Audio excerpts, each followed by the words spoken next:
what comes into your mind? For a 5-year-old, not going to school is freedom. For an adult, life without hard work is freedom.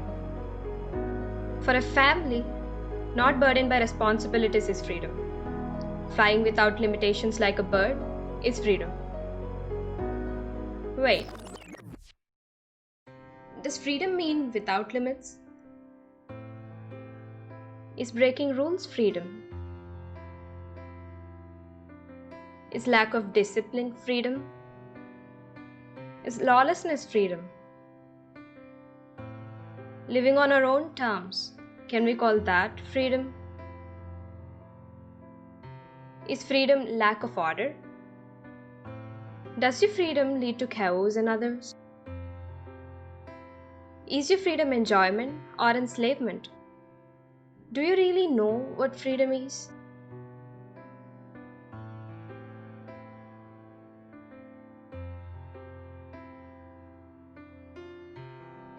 What will you do with your freedom? Join us on a journey as we together redefine our true freedom to make this world a better place.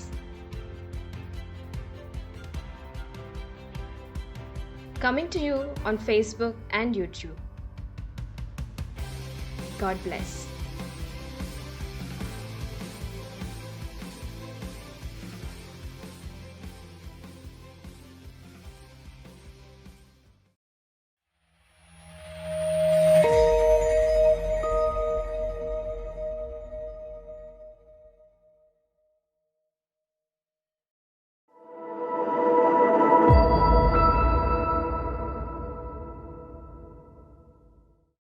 దేవుని ఘనమైన నామమునకు మహిమ కలుగును గాక.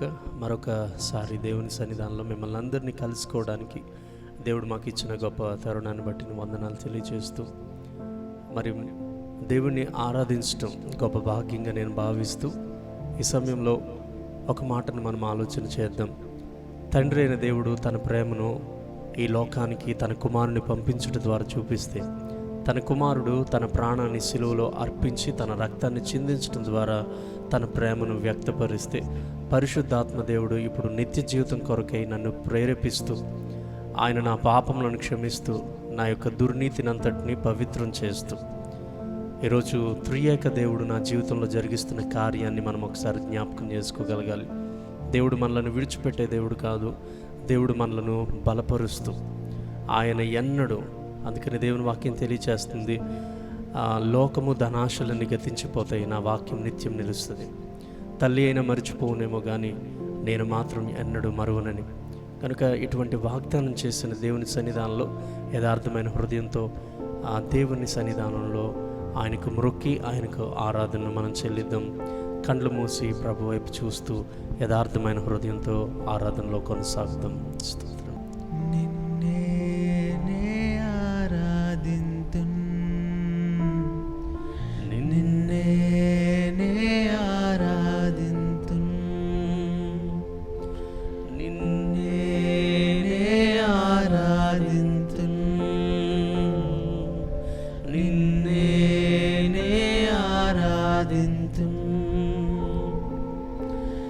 తండ్రి కుమార శుద్ధాత్ముడా, త్రియేక దేవుడా, ఆరాధింతును నిన్నే ఆత్మతో సత్యముతో. సృష్టికర్త నిన్నే సత్య స్వరూపుడా, మా కొరకే బలి అయిన దేవా, నిన్నే నే ఆరాధింతుం, నిన్నే నే ఆరాధింతుం, నిన్నే నే ఆరాధింతుం, నిన్నే నే ఆరాధింతుం. జీవాధిపతి అయిన తేజోమయుడా సర్వోన్నతుడా నిన్నే నే ఆరాధింతున్ నిన్నే నే ఆరాధింతున్ నిన్నే నే ఆరాధింతున్ నిన్నే నే ఆరాధింతున్ తండ్రి తండ్రి కుమార శుద్ధాత్ముడా త్రియేక దేవుడా ఆరాధింతును నిన్నే ఆత్మతో సత్యముతో సృష్టికర్త నిన్నే అందరూ చెప్తాం సత్య స్వరూపుడా మా కొరకే బలి అయిన దేవా నిన్నే నే ఆరాధింతున్ నిన్నే నే ఆరాధింతున్ నిన్నే నే ఆరాధింతున్ నిన్నే నే ఆరాధింతున్. ప్రేమ కలిగిన మా తండ్రి, నువ్వు మా పక్షాన చూపించిన నీ అమితమైన ప్రేమను బట్టి, నీ మితిమీరిన ప్రేమను బట్టి నీకు వందనాలు. నాయన పాపినైనా నన్ను ప్రేమించి నా పాపం నుంచి నాకు విమోచన కలగచేసి నిత్య జీవితానికి నన్ను వారసునిగా చేస్తూ నాయన ఇదిగో నన్ను సృష్టించి నన్ను పోషించి నన్ను రక్షించి నిత్య జీవితానికి వారసున్నాయి యుగ యుగాలు నీతో కలిసి జీవించే భాగ్యాన్ని మీరు మాకు అనుగ్రహించారు. నాయన తండ్రి అయిన దేవా, నీవు మా పక్షాన నీ కుమారుని ద్వారా చూపిన ప్రేమను బట్టి నీకు వందనాలు. నాయన నీ కుమారుని నీవు పంపకపోతే ఆయన భూమి మీదకి వచ్చి తన ప్రాణాన్ని ఆయన అర్పించకపోతే నాయన పాప క్షమాపణ లేదు. ఒకవేళ పాప క్షమాపణకు కావలసిన సహాయము, పశ్చాత్తాపానికి కావలసిన సహాయము పరిశుద్ధాత్మ దేవుడు లేకపోతే మాకు దొరకదు గనుక నాయన దేవాతి దేవుడు అయిన నీవు మా పక్షాన నువ్వు జరిగిస్తున్న ప్రతి కార్యమును బట్టి నీకు వందనాలు తెలియచేస్తూ ఈ మా స్తుతి ఆరాధన మా ప్రభువును రక్షకుడైన యేసుక్రీస్తు నామమున అడిగి వేడుకొనుచున్నాము తండ్రి. Amen, amen. స్తోత్రం.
అందరికీ ప్రైజ్ ది లార్డ్. నా పేరు మనోజ్ఞ. నేను ఒక సీనియర్ కంటెంట్ రైటర్గా వర్క్ చేస్తున్నాను. And I am a member of the GNG ministry.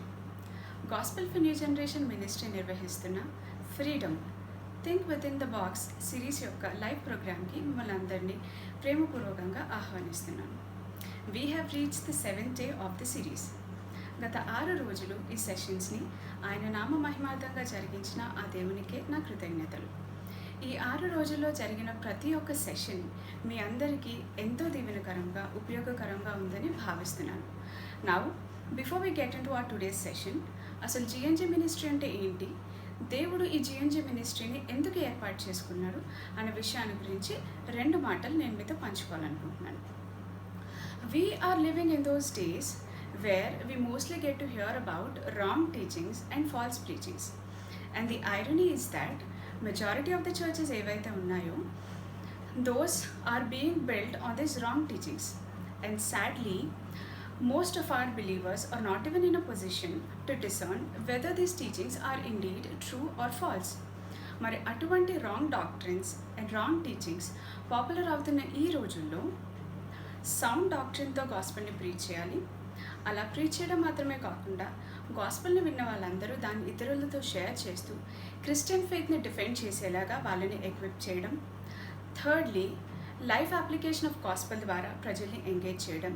And lastly, eternity and Kingdom of God కోసం ప్రజలందరినీ ప్రిపేర్ చేయాలి అనే దర్శనంతో దేవుడు ఈ జిఎన్జే మినిస్ట్రీని బ్రదర్ బాబ్ ఆలివ్ విక్టర్స్ గారి ద్వారా ఏర్పాటు చేసుకోవడం జరిగింది.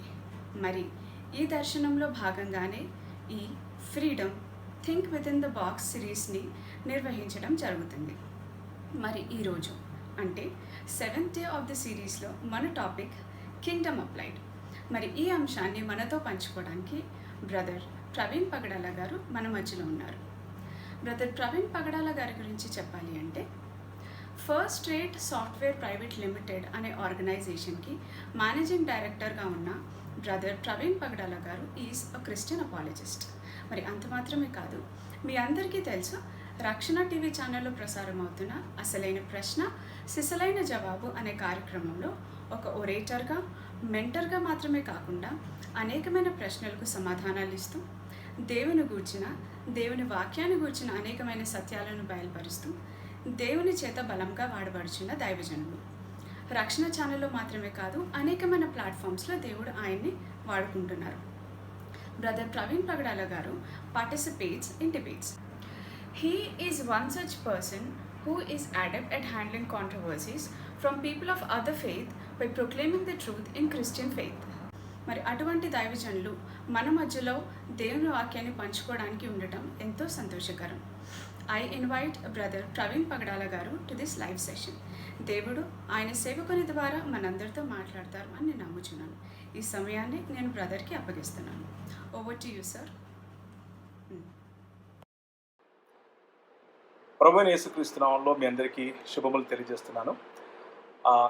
జిఎన్జి వారు నిర్వహించేటటువంటి ఫ్రీడమ్ అనేటటువంటి కాన్ఫరెన్స్ మీరు సోషల్ మీడియాస్ ద్వారా ఏదైతే పార్టిసిపేట్ చేస్తున్నారో మీ అందరిని బట్టి ప్రభువైన యేసుక్రీస్తుకు నేను కృతజ్ఞతాస్తుతులు తెలియజేస్తున్నాను. అయితే ఈరోజు మనం చూసుకోబోయేటటువంటి అంశాలు ఇంతకు ముందు వరకు మాట్లాడినటువంటి అనేకమైనటువంటి పెద్దలు వారు చెప్పినటువంటి అంశాలను సరిగానే అర్థం చేసుకుంటూ సరిగానే వారి యొక్క పర్స్పెక్టివ్ను కూడా గౌరవిస్తూ అదేవిధంగా ఈరోజు దేవుని రాజ్యంలో స్వాతంత్రం అన్నటువంటి అంశాన్ని గురించి నేను ముందుకు మీతో మాట్లాడాలని ఆశపడుతున్నాను. రాబోయే 40-45 నిమిషాలు కూడా కొంచెం పారాడైమ్ షిఫ్ట్ లేకపోతే మన ఆలోచనల్లో కొంచెము మార్పు అన్న విధంగా మీకు అనిపించవచ్చు. మీలో అందరూ నేను చెప్పే వాటితో ఏకీభవించాలి అని నేను అనుకోవట్లేదు. మీలో ఏకీభవించని వారు ఉండే అవకాశం ఉంది.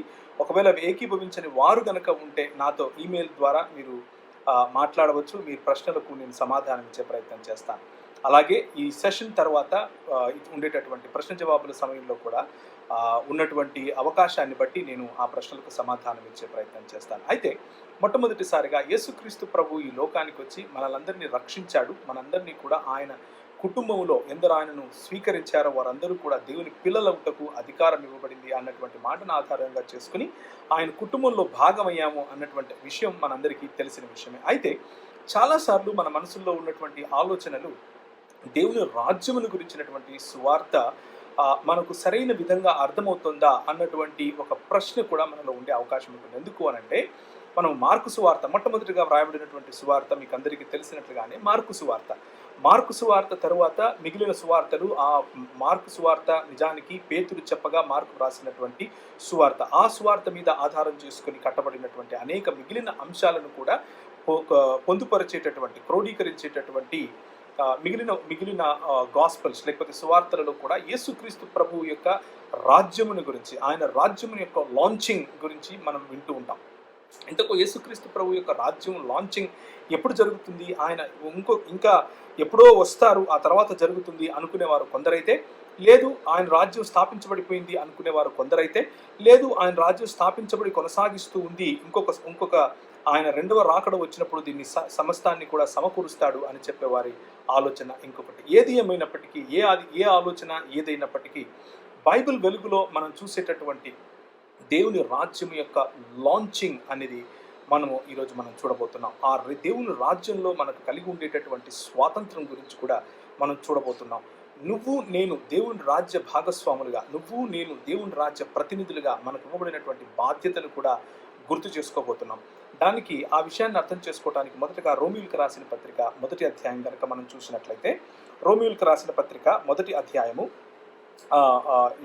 2 నుంచి 7 వరకు ఒకే సెంటెన్స్గా మనకు కనిపిస్తుంది. ఆ 2 నుంచి 7వ వచనం వరకు ఉన్నటువంటి భాగాన్ని కనుక మనం చదివితే, దేవుని సువార్త నిమిత్తము ప్రత్యేకింపబడిన వాడని పౌలు రోమాలో ఉన్న దేవుని ప్రియులందరికీ, అనగా పరిశుద్ధులుగా ఉండుటకు పిలువబడిన వారికి అందరికీ శుభమని చెప్పి వ్రాయబడినది.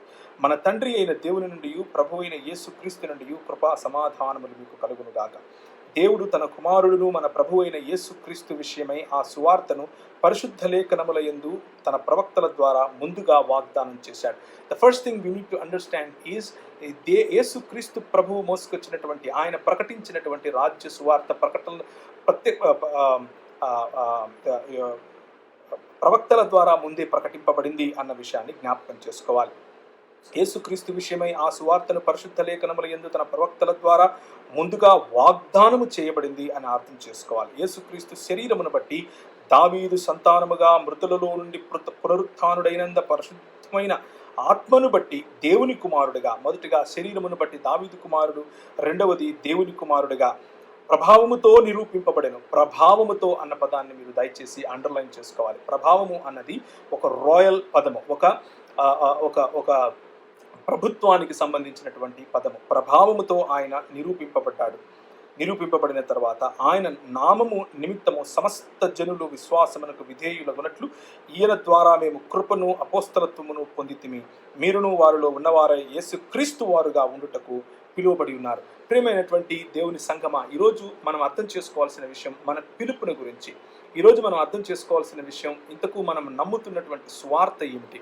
ఇంతకు మనం అర్థం చేసుకోవాల్సినటువంటి విషయం, చాలాసార్లు మనం అనుకుంటున్నట్లుగా ఈ లోకం అంతా కూడా చెడిపోయింది, పాపభూయిష్టమైపోయింది. ఈ లోకాన్ని దేవుడు ఎంతగా ద్వేషించాడంటే, తన కుమారుని చంపితే గాని మనపైన ఉన్నటువంటి ఆ కోపం, ఆ ఉగ్రత నుండి మనల్ని రక్షించడానికి తన కుమారుడు వచ్చి దేవుడు పైనుంచి ఉగ్రతని ఇలా పోస్తూ ఉంటే తాను మీదికి తీసుకుని ఆయన చచ్చిపోయి మనం చచ్చిపోతే పరలోకం తీసుకెళ్ళాలి అన్నటువంటి ఆలోచనలో ఉన్నట్లుగా మనం చాలాసార్లు మాటిమాటికి వింటూ ఉంటాం.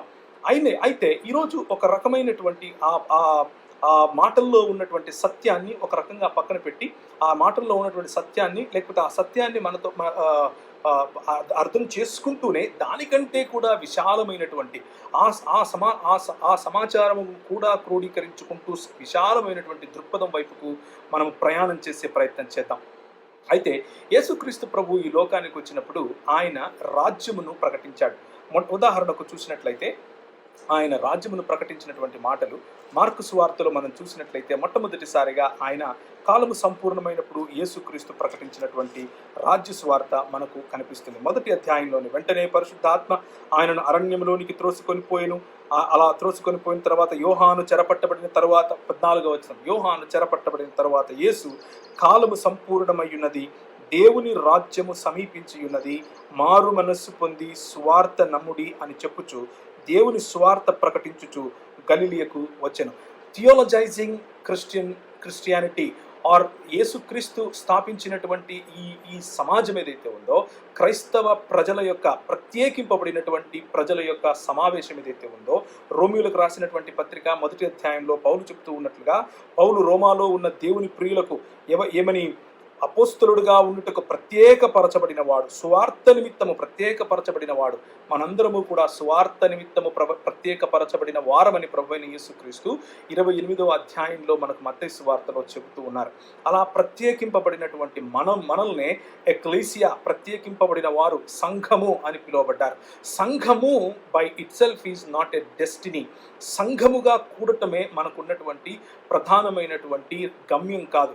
సంఘానికి ప్రభు పెట్టినటువంటి గమ్యం ఒకటి ఉంది. సంఘానికి ప్రభు వచ్చినటువంటి ఒక గమ్యం ఉంది. ఆ గమ్యం ఏమిటి అని అంటే, దేవుని రాజ్యము యొక్క స్థాపన, దేవుని రాజ్యము యొక్క విస్తృతమైనటువంటి దేవుని రాజ్యము, దేవుని యొక్క పరిపాలనలో ఈ ప్రపంచమును to sum everything up for Jesus Christ, Yesu Kristu యొక్క పాదముల క్రిందికి ఆయనను ప్రభువుగా, ప్రభావము గలవాడిగా, ఆయనను ఎత్తైనటువంటి ఆయన సింహాసనాసీనుడిగా ఈ ప్రపంచమును ఏలుతూ ఉన్నప్పుడు ఆయనతో కలిసి ఏలికలుగా, ఆయనతో కలిసి పాలకులుగా, ఆయన ఇచ్చినటువంటి స్వాస్థ్యములో భాగస్థులముగా ఉండటానికి మనం పిలువబడ్డాం. ఆ పిలుపు యొక్క విశాలత్వమును మనం ఈరోజు అర్థం చేసుకోవాలి. మార్కు సువార్తలో ప్రభువైన యేసు ప్రకటించినట్లుగా కాలము సంపూర్ణమయ్యున్నది, దేవుని రాజ్యము సమీపించి ఉన్నది, మారు మనస్సు పొంది సువార్త నమ్ముడి. మారు మనస్సు పొంది సువార్త నమ్మటం అని అనగానే to become more human the way God made అస్.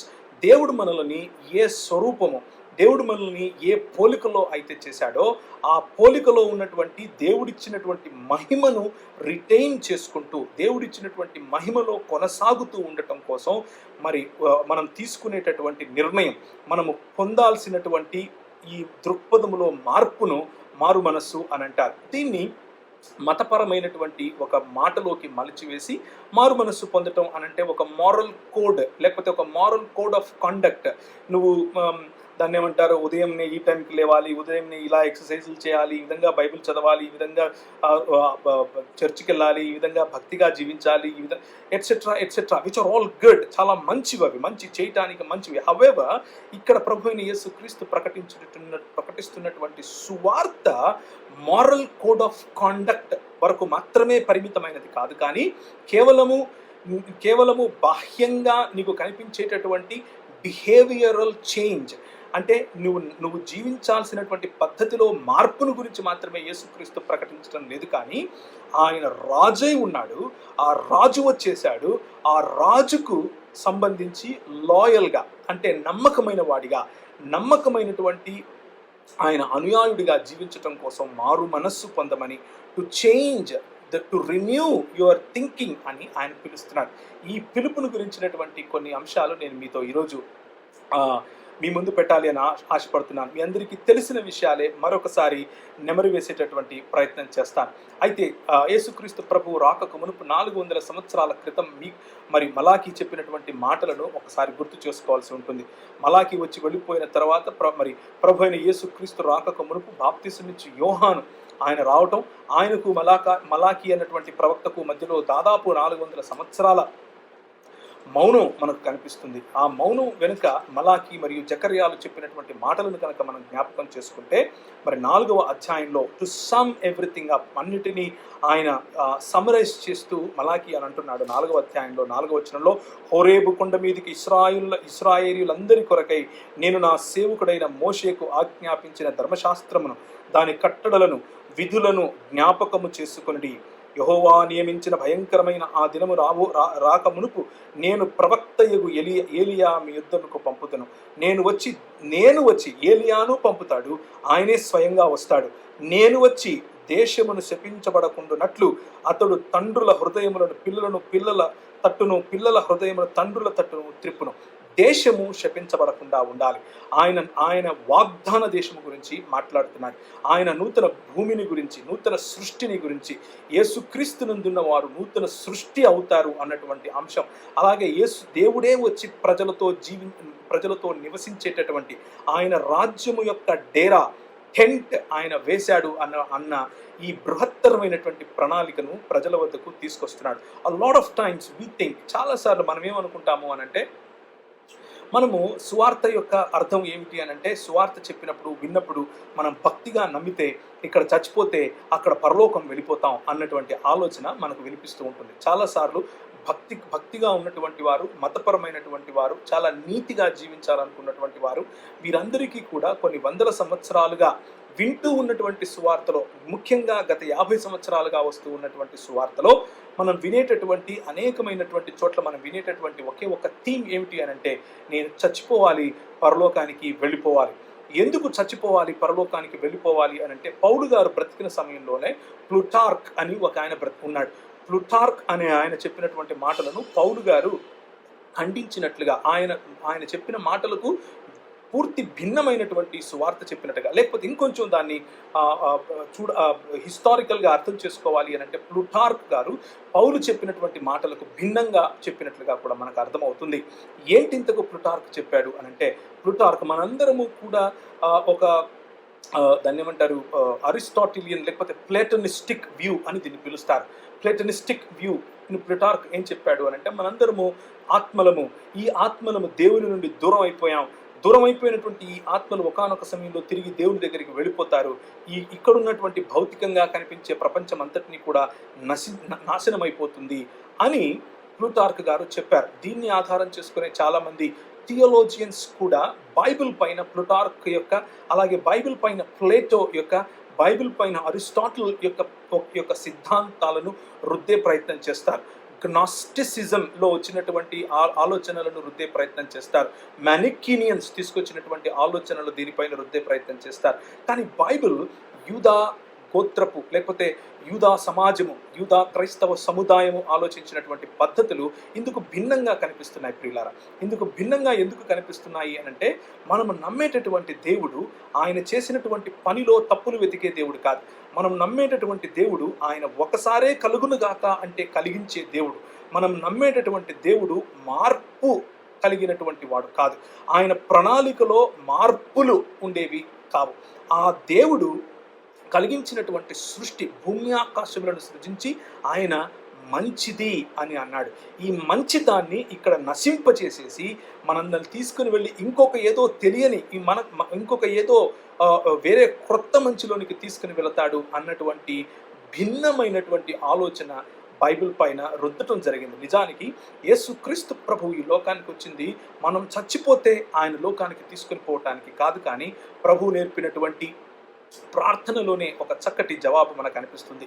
పరలోకమందున్న మా తండ్రి, నీ నామము పరిశుద్ధపరచబడునుగాక, నీ రాజ్యము వచ్చునుగాక, నీ చిత్తము పరలోకమందు నెరవేరుచున్నట్లు భూలోకమందును ఇక్కడ కూడా నెరవేరునుగాక. ప్రియమైనటువంటి దేవుని సంగమ, మన ఆలోచనలు ప్రభువు యొక్క ఆలోచనలకు సరిపోయేవిగా చూసుకోవాలి. ఏ ఆలోచన, ఏ థియాలజీ అయితే దేవుని యొక్క క్రియేషన్, దేవుని యొక్క మంచి పని, దేవుని యొక్క ప్రణాళిక, దేవుని యొక్క వాగ్దానం అంతా కూడా అది తప్పు, మనం ఇక్కడ నుంచి ఇంకొక చోటికి వెళ్ళిపోవటానికి దేవుడు చేశాడు అన్నటువంటి నేను వెళ్ళిపోవాలి అన్న ఆలోచన కలిగి ఉంటుందో అది మానవ కేంద్ర సువార్త అవుతుంది. కానీ దేవుని ప్రణాళిక, ఆయన సార్వభౌమాధికారంలో ఆయన నిర్ణయించినటువంటి పద్ధతులు, వాటిని జరిపించటానికి తన కుమారుడైనటువంటి యేసుక్రీస్తు ప్రభు ఆయన ఎంతగా ప్రేమించాడంటే, ఆ ప్రభువు తన కుమారుడు ఈ లోకానికి వచ్చి ఈ లోకంలో మనము ఆయనకు అవిధేయత ద్వారా చేసినటువంటి కుమార్గములను, తప్పు మార్గములను సరిచేయగలిగినటువంటి, మనందరినీ ప్రభు అయిన యేసుక్రీస్తునందు సమ్ అప్ చేయగలిగినటువంటి ప్రణాళిక ఏదైతే ఉందో ఆ ప్రణాళిక వైపుకు మనల్ని తీసుకుని వెళ్ళటం, అది దేవుని ఆధారిత, దేవుని కేంద్రమైనటువంటి థియాలజీగా మనం అర్థం చేసుకోవాలి. ఈ మాటనే ఎఫెసీయులకు రాసిన పత్రిక 1వ అధ్యాయంలో మనం చూస్తాం. ఎఫెసీయులకు రాసిన పత్రిక 1వ అధ్యాయంలో ప్రభు అయిన యేసుక్రీస్తును గురించినటువంటి ఆ ప్రణాళిక యొక్క సమేషన్ మనకు కనిపిస్తుంది. 8-9 నుంచి మనం గనక చదివితే ఇవన్నీ కూడా కలిపి రాసినటువంటి వచనాలు, 3 నుంచి 14 వరకు ఉన్నటువంటి రాసినటువంటి వచనాలు. ఇక్కడ దేవుని కృపా మహదైశ్వర్యమును బట్టి ఆ ప్రియుని యందు అనగా యేసుక్రీస్తు ప్రభువు యందు ఆయన రక్తము వలన మనకు విమోచనము అనగా మన అపరాధములకు క్షమాపణ మనకు కలిగి ఉన్నది. కాలము సంపూర్ణమైనప్పుడు జరగవలసిన ఏర్పాటును బట్టి ఆయన తన దయా సంకల్పము చొప్పున తన చిత్తమును గూర్చిన మర్మము మనకు తెలియజేశాడు. తెలియజేసి మనకు సంపూర్ణమైన జ్ఞాన వివేచన కలుగుటకు ఆ కృపను మన ఎడల విస్తరింపచేశాడు. ఈ సంకల్పమును బట్టి, అంటే అదే సంకల్పం ఏదైతే ఆయన సంకల్పమైందో ఆ సంకల్పమును బట్టి ఆయన పరలోకములో ఉన్నవే గాని భూమి మీద ఉన్నవే గాని సమస్తమును క్రీస్తునందు ఏకముగా సమకూర్చవలనని తనలో తాను నిర్ణయించుకున్నాడు. The decision that God made, దేవుని యొక్క ప్రణాళిక యొక్క కేంద్రం ఏమిటి అని అంటే, పరలోకములో ఉన్నదే గాని భూమి యందు ఉన్నదే గాని ఆయన యేసుక్రీస్తునందు సమకూర్చాలి అన్నటువంటి తనలో తాను తీసుకున్న నిర్ణయం. తన మహిమకు కీర్తి కలుగ చేయాలని దేవుడు తన చిత్త ప్రకారమైన సంకల్పమును బట్టి మనల్ని ముందుగా నిర్ణయించాడు. ప్రియమైనటువంటి దేవుడి సంగమా, యేసుక్రీస్తు ప్రభువు యొక్క రాక ఆయన కొందరినే ప్రేమించి కొందరి కోసమే ప్రాణం పెట్టి కొందరినే పరలోకం తీసుకెళ్ళిపోయి కొందరితో పాటు ఆయన మిగిలిన నిత్య జీవితంలో ఆయన ఏం చేస్తాడు అన్నటువంటి ఆయన దాన్ని ఏమంటారు సీక్రెట్ విల్గా ఉన్నటువంటి ఆయన రహస్యమైనటువంటి చిత్తముగా ఉన్నటువంటి ఒక ఒక ఒక అభూత కల్పన లాంటి విషయాలను మనం వినటం కంటే కూడా దేవుని వాక్యం చెప్పినటువంటి సత్యం ఏమిటి అనంటే, దేవుడు భూమి ఆకాశములను, in the beginning God made heavens and earth, దేవుడు ఆది యందు భూమి ఆకాశములను సృజించెను. దేవుడు ఆ భూమి ఆకాశములను సృజించి వాటిని మంచివి అని అన్నాడు. దేవుడు 115వ కీర్తనలో దేవుని యొక్క ప్రధానమైనటువంటి ఆయన యొక్క సార్వభౌమాధికారము మనకు కనిపిస్తుంది. కీర్తనలు 115వ అధ్యాయం కనుక చూసినట్లయితే ప్రభు అయిన యేసుక్రీస్తు చాలా స్పష్టంగా తాను ఏమై ఉన్నాడు అన్నటువంటి అంశాలను ఇక్కడ నుండి మనకు తెలియజేసేటటువంటి ప్రయత్నం కూడా దావీదు కీర్తనలో మనకు కనిపిస్తుంది. మాకు కాదు యెహోవా, మాకు కాదు, నీ కృపా సత్యములను బట్టి నీవు నీ నామమునకే మహిమ కలుగును గాక అని అంటూ ఏదైతే చేతి చేత చేయబడినటువంటి ఈ విగ్రహములు ఉన్నాయో ఆ విగ్రహములను పూజించే వారి యొక్క పరిస్థితిని గురించి మాట్లాడుతూ, మా దేవుడు ఆకాశమందున్నాడు, తనకిచ్చ వచ్చినట్లుగా సమస్తమును ఆయన చేయుచున్నాడు అంటూ 3వ అధ్యాయంలో మనకు కనిపిస్తుంది. God in his own will and Dzire, ఆయనకి ఇష్టం వచ్చినట్లుగా ఆయన చేస్తున్నాడు. ఎలా? ఒక రాజుగా సింహాసనాసీనుడై కూర్చుని ఉన్నాడు. ఒక రాజుగా ఆయన కూర్చుని ఏం చేశాడు అని అంటే భూమి ఆకాశములను చేశాడు. భూమి ఆకాశములను చేసి ఈయన పైన నమ్మిక ఉంచిన వారు, ఈయన పైన ఆధారపడిన వారు, ఈయన పైన విశ్వాసం ఉంచిన వారికి ఆయన వంటి వారవటానికి అవకాశం ఇస్తే, ఈయన పైన కాకుండా మనుష్యుల చేతి పనులు వారి నోటి నుండి అవి నోరుండి పలుకవు, కన్నులుండి చూడవు, చెవులుండి వినవు, ముక్కుండియు వాసన చూడవు, చేతులుండి ముట్టుకోవు, పాదములుండి నడువవు, గొంతుతో మాట్లాడవు, వాటిని చేయువాడు వాటి యందు నమ్మిక ఉంచువారు కూడా వాటి వారై ఉంటారు అని చెబుతూ విగ్రహములను ఆరాధించటం, విగ్రహముల వైపు తిరిగి చూడటం ద్వారా, వాటిపైన మన కేంద్రాన్ని ఉంచుకోవటం ద్వారా ఈ విగ్రహముల వంటి వారు మనము అవుతాం అంటూ ఇచ్చినటువంటి మాట మనకు, అంటే యేసుక్రీస్తు ప్రభువు యందు విశ్వాసం ఉంచే వారికి, లేదా దేవుని యందు విశ్వాసం ఉంచే వారికి మరియు విగ్రహములను ఆరాధించే వారికి తేడా ఏమిటి అని అంటే, the more you believe in this true God, ఈ సత్యదేవుని యందు నువ్వు విశ్వసించే కొద్దీ నువ్వు ఆయన వంటి, లేకపోతే ఆయన నీలో ఏ స్వరూపమును పోలికను ఉంచాడో ఆ స్వరూపము మరియు పోలిక యొక్క శిఖరాగ్రము, లేకపోతే సర్వసత్యములోనికి నడిపింపబడతావు. You will become more human, you will become the real human. నిజమైనటువంటి మానవుడిగా మారతావు. నిజమైనటువంటి మానవుడిగా ఆదామును దేవుడు చేశాడు. కానీ ఎవరైతే ఈ చేతి చేత చెక్కబడినటువంటి వారి సొంత విగ్రహములను సృష్టించుకున్నారో అవి మానవునికి మరియు సృష్టికి ఉన్నటువంటి తేడా. మానవుడు సృష్టిని ఏలువాడుగా, మానవుడు సృష్టిపై అధికారం ఉన్నవాడుగా, మానవుడు సృష్టిలో క్రమమును విస్తరింపజేసేవాడిగా దేవుడు నియమిస్తే, సృష్టిలో భాగములను దేవుళ్ళను చేసుకుంటే మనము కూడా సృష్టి వంటి వారమైపోతాం, లేకపోతే జీవము లేని వారమైపోతాం. జీవమున్న దేవుణ్ణి మనం ఆరాధిస్తే జీవములోనికి ప్రయాణిస్తాం, జీవము లేని వాటిని ఆరాధిస్తే నిర్జీవులం అయిపోతాం. And this is exactly what happened ఇదే నిజానికి ఆ రోజు ఏదేను తోటలో జరిగింది. ఏదేను తోటలో జరిగింది ఏమిటి? ఏదేను తోటలో ప్రభువు మనల్ని, అనగా ఆదామును సృష్టించి ఆదామును ఆ ఏదేను తోటలో ఉంచి ఆయన వారికి, అంటే ఆదాము హవ్వలకు ఒక అధికారముతో కూడినటువంటి ఆజ్ఞను, లేకపోతే బాధ్యతతో కూడినటువంటి ఆజ్ఞను ఇచ్చాడు. ఏమని? దేవుడు వారిని ఆశీర్వదించను. ఎట్లనగా మీరు ఫలించండి, అభివృద్ధి పొందండి, విస్తరించండి, భూమిని నిండించండి, దానిని లోబరచుకోండి. తల్లిదండ్రులకు ఉండేటటువంటి అధికారమును, తల్లిదండ్రులకు ఉండేటటువంటి బాధ్యతను వారికి అప్పచెప్పినట్లుగా పేర్లు పెట్టడం ద్వారా అది మనకు కనిపిస్తుంది. అప్పుడు వారు ఎరిగినటువంటిది ఒకటే, దేవుడు సత్యము, సత్యము, సత్యము. కానీ ఎప్పుడైతే సృష్టిలో భాగమైనటువంటి దేవుని సృష్టికి అతీతుడైన దేవుని యొక్క జీవమునకు అటాచ్ అయి ఉన్నటువంటి వీరు when they drawing the source from the life of God, దేవుని యొక్క ఆ జీవము నుండి వారు పొందుకోవాల్సినటువంటి జీవమును పొందుకోకుండా ఆ కనెక్టివిటీ తీసుకుని వచ్చి సాతాను అన్నటువంటి విగ్రహము వైపుకు, సృష్టి వైపుకు పెట్టినప్పుడు ఆ విగ్రహము వలె చచ్చినటువంటి ఆ స్థితిలోనికి వీరు రోజు రోజుకు డిగ్రేడింగ్ ఇన్ దేర్ హ్యూమన్నెస్, వారిని దేవుడు ఏ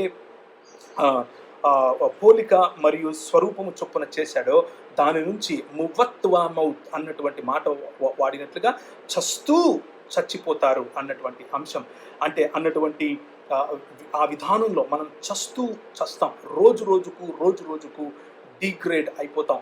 మనం బ్రతికినన్ని నాళ్ళు రోజు రోజుకు మనలో మానవ తత్వము, లేకపోతే మనుష్యుడిగా మనకు మరియు మిగిలిన క్రియేషన్కు ఉన్న ఒకే ఒక్క తేడా ఏమిటి అని అంటే, నిజానికి దేవుని యొక్క స్వరూపము, దేవుని యొక్క పోలిక, ఆ దేవుని స్వరూపమును దేవుని పోలికను మెల్లిమెల్లిగా వాత వేయబడినటువంటి మనస్సాక్షి కారణముగా, ఎంత చెప్పినా విననటువంటి మనస్సాక్షి కారణంగా మనం కోల్పోతాం.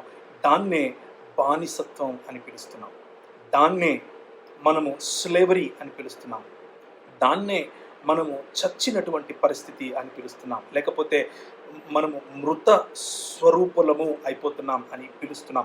ఇదే ఆదాము ద్వారా మనకు వచ్చినటువంటి కాండెమ్నేషన్, ఆదాము ద్వారా మనకు వచ్చినటువంటి పాప పర్యవసానం. ఈ పర్యవసానం కారణంగా మనకు మృత్యువు వచ్చి ఈ పర్యవసానంగా మనకు మృత్యువు వచ్చింది. కానీ ప్రభువు ఇదే 115వ అధ్యాయంలో ఏమంటున్నాడు అనంటే, ఆయన పరలోకమందు కూర్చుని ఆయన ఆకాశమందు కూర్చుని ఉన్నాడు, ఆయన తనకు ఇచ్చ వచ్చినట్లు చేస్తూ ఉన్నాడు. కానీ 8వ వచనంలో వాటిని చేయువారు, వాటి యందు నమ్మిక ఉంచువారు వారందరూ వాటి వంటి వారై ఉన్నారు. ఇశ్రాయేలులారా, యెహోవాను నమ్ముకోండి. యెహోవాను నమ్మితే మనల్ని ఆయన ఆశీర్వదిస్తాడు, ఆయనను నమ్మితే ఆశీర్వదిస్తాడు. అహరోను వంశస్థులారా నమ్మండి, ఆశీర్వదిస్తాడు.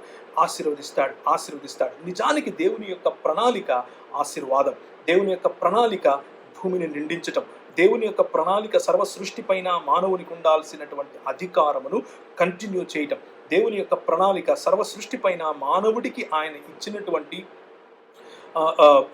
సృజనాత్మకత, ఆ సృజనాత్మకతలో భాగంగా సేద్యము చేయటము మరియు దానిని కాయటము.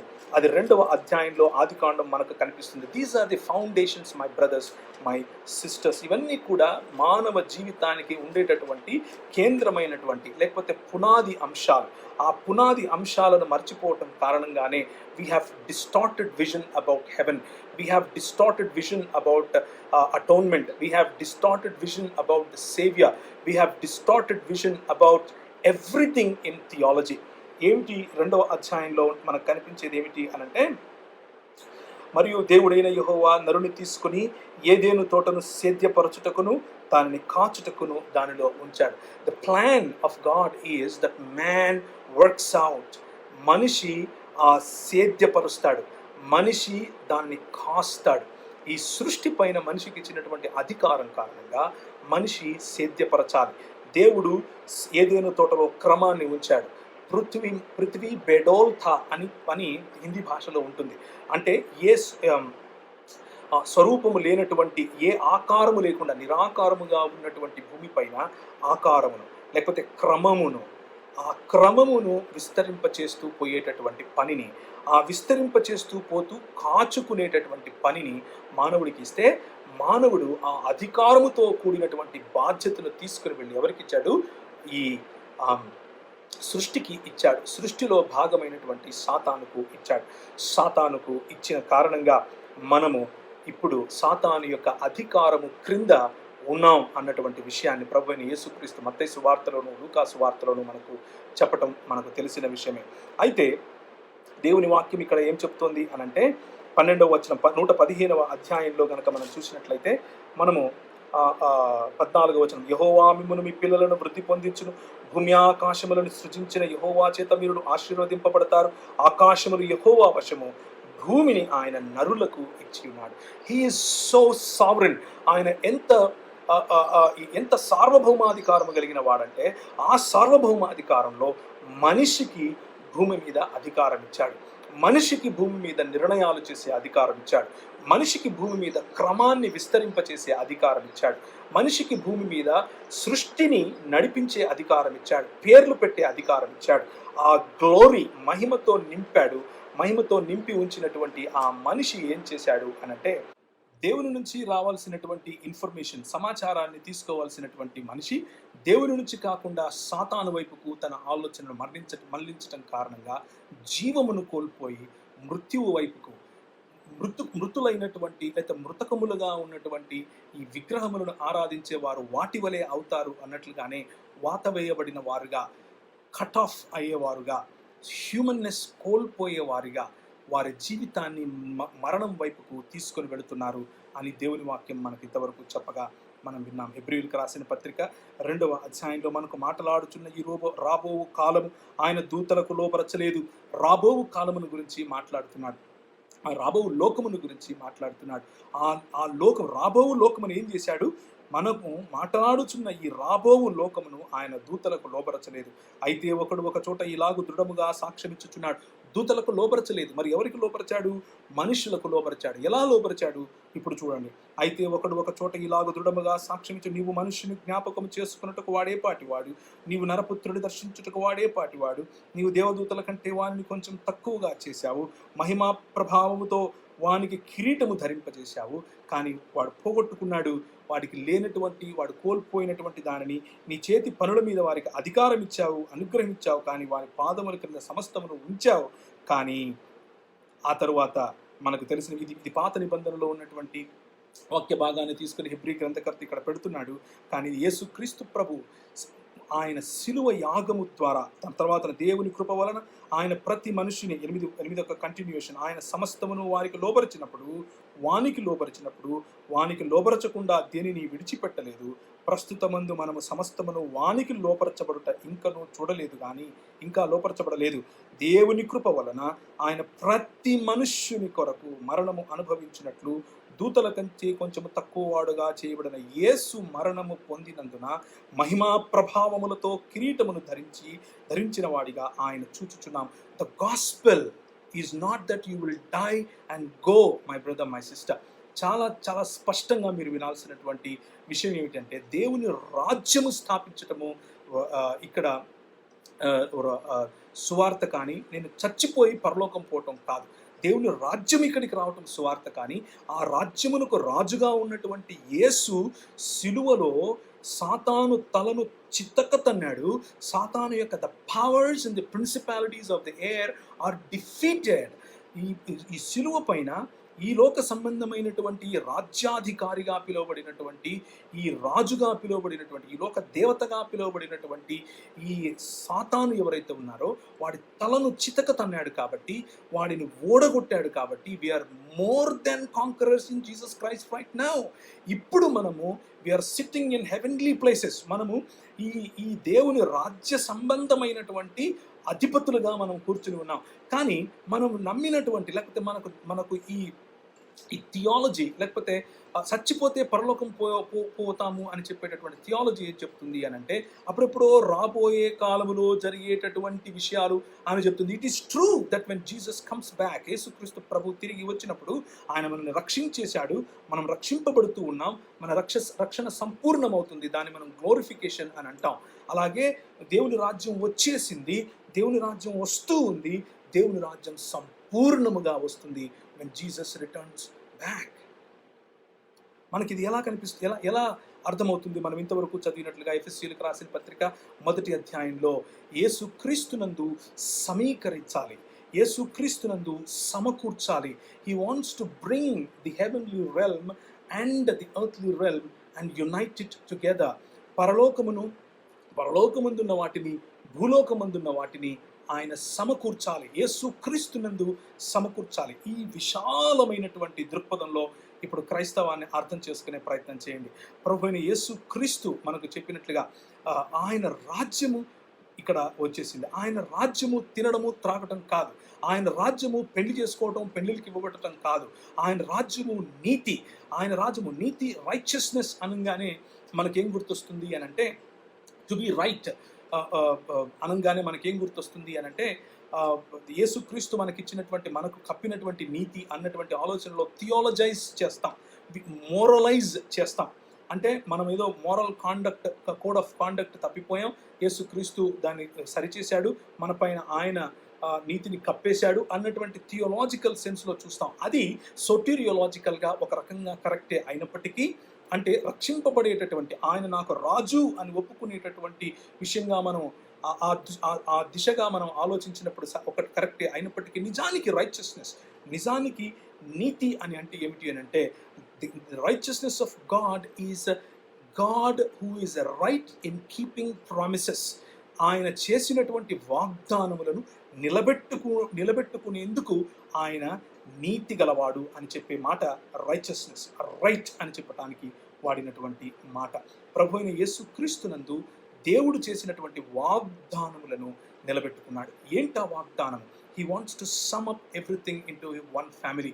ఆయన కుటుంబముగా మనలను ఆయన తిరిగి ఆయన క్రొత్త ఆకాశము, క్రొత్త భూమిలోనికి మనల్ని ప్రవేశపెట్టాలన్నది ఆయన యొక్క ప్రణాళిక.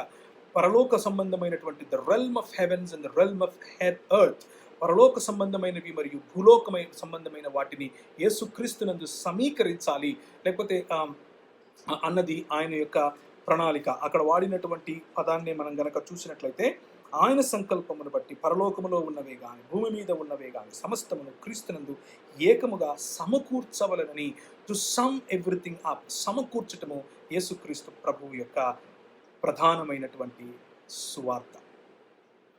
దేవుని రాజ్యము అన్నది ప్రధానమైనటువంటి సువార్త. దేవుని రాజ్యము యొక్క సువార్తలో నేను చచ్చిపోయి పరలోకం పోతాను అనేది చాలా ఒక చిన్న పాయింట్. ఆ చిన్న పాయింట్ని పట్టుకొని మనం ఒకరితో ఒకరం విభేదిస్తూ, ఒకరితో ఒకరం పోట్లాడుకుంటూ, దేవుడు నన్ను తీసుకెళ్తాడు, నిన్ను తీసుకెళ్ళడు, దేవుడు నన్ను తీసుకెళ్తాడు, నిన్ను తీసుకెళ్ళడు అన్నటువంటి ఆలోచనలో దేవుని యొక్క విశాలమైన the grand plan of God, గ్రాండియర్ను మర్చిపోయేటటువంటి అవకాశం కూడా ఉంది. కాబట్టి ఈ విషయాన్ని నేను మీ ముందుకు తీసుకుని వస్తున్నాను. The freedom that God gives, దేవుడు ఇచ్చేటటువంటి స్వాతంత్రం. నో యీ the truth and the truth shall set you free. మీరు సత్యమును తెలుసుకోండి, సత్యము మిమ్మల్ని స్వతంత్రులుగా చేస్తుంది. ఏంటా సత్యం? అద్వితీయ సత్యదేవుడైనటువంటి నిన్నును, నీవు పంపినటువంటి యేసుక్రీస్తును తెలుసుకొనుటయే నిత్య జీవం. నిత్య జీవం అని అంటే మనం చచ్చిపోయి పైకి వెళ్ళిన తర్వాత దేవుల్లో ఉండటం కాదు, ఆయనను ఇక్కడ తెలుసుకోవటం నిత్య జీవం అన్నటువంటి చాలా simple gospel. The very essence of the gospel ఏంటది?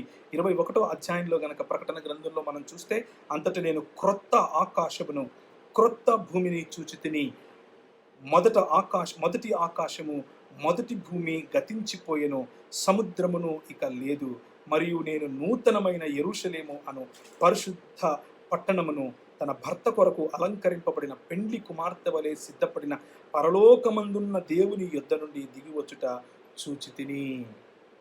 So when the resurrected bodies of God, of godly children, మనం చనిపోయిన వారు తర్వాత ఇక్కడ బ్రతికున్న వారు తిరిగి లేపబడినప్పుడు, రిజరెక్ట్ అయినప్పుడు, వెన్ వీఆర్ మెటమార్ఫైజ్, సంపూర్ణముగా మనము రూపాంతరము చెందినప్పుడు, ఆ రిజరెక్టెడ్ బాడీస్లో మనం ఉన్నప్పుడు మనకు నూతన భూమి ఒకటి, నూతన ఆకాశం ఒకటి మనకు కనిపిస్తుంది.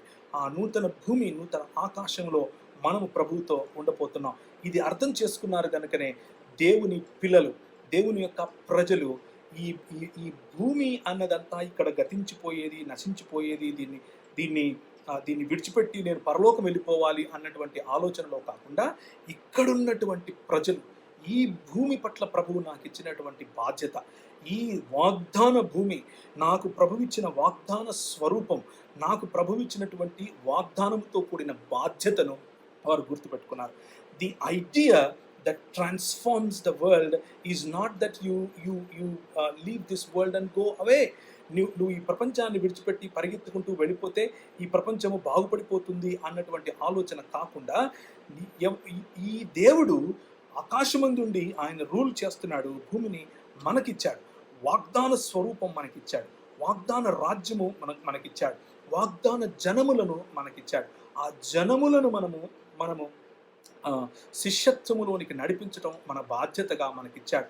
వాగ్దానముతో కూడిన యాజకత్వమును కూడా మనకు ప్రభువు ఇచ్చాడు. ఇదే మనకు మొదటి పేతురు గ్రంథంలో పేతురు అంటాడు, you are the royal priesthood. మీరు యేసుక్రీస్తు అన్నటువంటి రాజు మనకున్నాడు అని ప్రకటించేటటువంటి, ఆ రాజును ఘోషిస్తూ ప్రకటించేటటువంటి, అంటే ఘోషణ చేయటం అని అంటారు కదా, అలా ప్రకటించేటటువంటి రాయల్ లేకపోతే రాజ్యాధికారము కలిగినటువంటి రాజు యొక్క రిప్రజెంటేటివ్స్, ఆయన యొక్క ప్రతినిధులు మీరు ఈ లోకంలో అని మనకు దేవుని స్వార్థ చెప్పటానికి అవకాశం ఇవ్వబడింది. ఇంతకు స్వార్థ అంటే ఏంటి? నువ్వు చచ్చిపోతే పరలోకం పోతావు, నువ్వు పరలోకం పోతావా నరకం పోతావా? పరలోకం is this only the the gospel? ప్రభు అయిన యేసుక్రీస్తు నువ్వు చచ్చిపోతే పరలోకం పోతావా నరకం పోతావా అన్నటువంటి సువార్త చెప్పలేదు. ఆయన దేవుని రాజ్యము మీ నడుమ ఉంది, దేవుని రాజ్యము it is at your hand అని అన్నాడు, అది మీలో ఉంది అని అన్నాడు. సో ఎందరైతే యేసుక్రీస్తును తమ రాజుగా, తమ ప్రభువుగా, తమ చిత్తము పైన ఆయనకు అధికారం ఉంది అని విశ్వసిస్తారో, ఆయనను వెంబడిస్తారో, వారు ఆయన రాజ్యములోనికి ప్రవేశిస్తారు. ఆల్రెడీ ప్రవేశించారు. ఎందరు ఆయనను విశ్వసించారో వారు పిల్లలవుటకు అధికారం ఇవ్వబడింది, ఆయన రాజ్యంలో ప్రవేశించారు. ఆ రాజ్యములో ప్రవేశించినటువంటి వారు ఆ రాజ్యమును కొనసాగించాలి, ఆ రాజ్యమును కొనసాగింప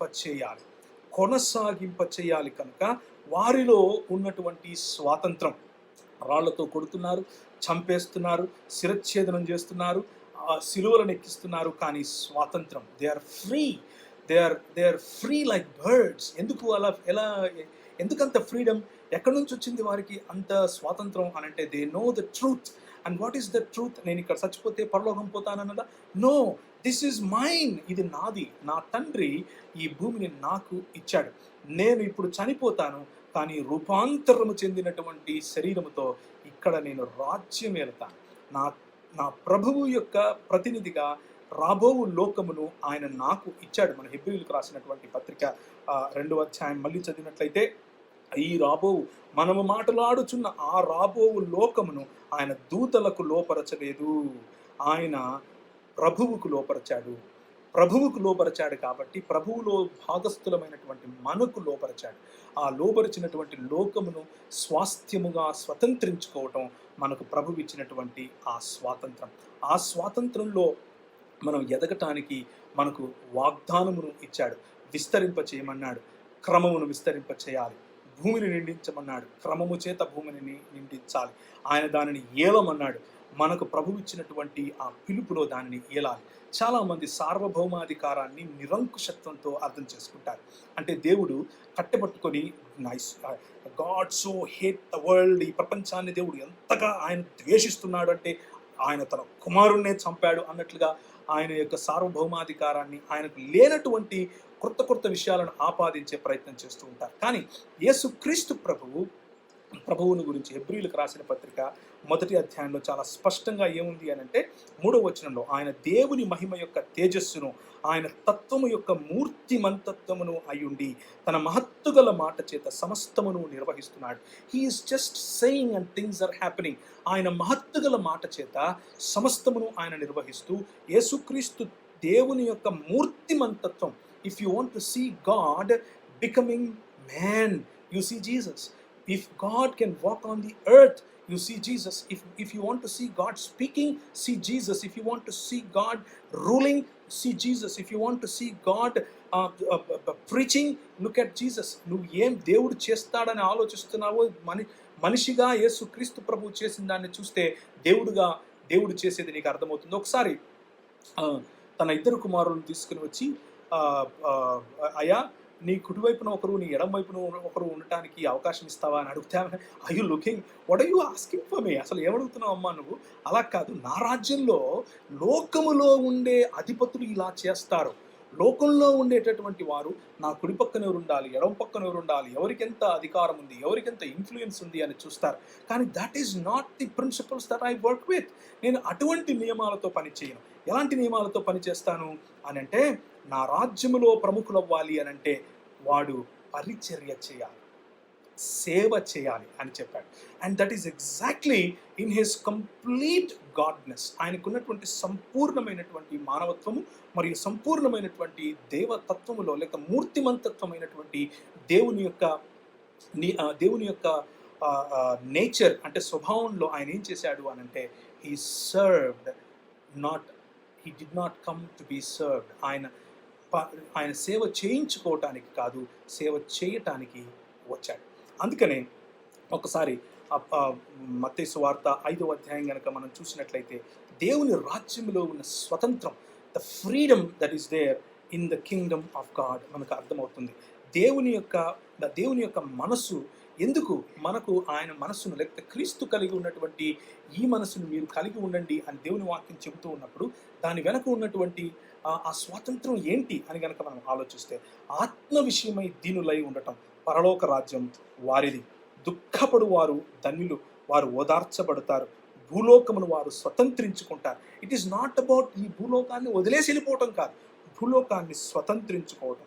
కనికరించు వారు ధన్యులు, వారి కనికరాన్ని పొందుతారు, హృదయశుద్ధి గల వారు ధన్యులు, వారు దేవుణ్ణి చూస్తారు. ఇట్ ఈస్ ఆల్ అబౌట్ సార్వభౌముడైనటువంటి దేవుని యొక్క నేచర్ ఏంటి, సార్వభౌముడైనటువంటి దేవుని యొక్క ఆ స్వభావమును పరిశుద్ధమైనటువంటి మన ప్రభువు పరిశుద్ధాత్ముని ద్వారా మనకు తెలియజేసినటువంటి వాక్యంలో ఏం చెప్తున్నాడు అనంటే, మీరు ఇలా ఉంటే నన్ను పోలిన వారై ఉంటారు, నేను నా తండ్రిని పోలి ఉన్నాను, నా తండ్రి సార్వభౌముడై ఏలుతున్నాడు, కానీ ఎలా, నియంతృత్వముతో కాదు, ఇదిగో ఇలా అంటే the beatitudes that God that Jesus teaches, ఆయన నేర్పించినటువంటి ఈ ధన్యుడు అన్నటువంటి మాటలన్నీ కూడా ఆయన క్యారెక్టర్ను సూచిస్తాయి, ఆయన యొక్క స్వభావమును సూచిస్తాయి. కాబట్టి పని చేసి ఇక్కడ నుంచి పలాయనమైపోయి ఏదో రక్షణ పొందేసుకుని పలాయనమైపోవటం కోసం మనం పిలువబడటం కాదు, కానీ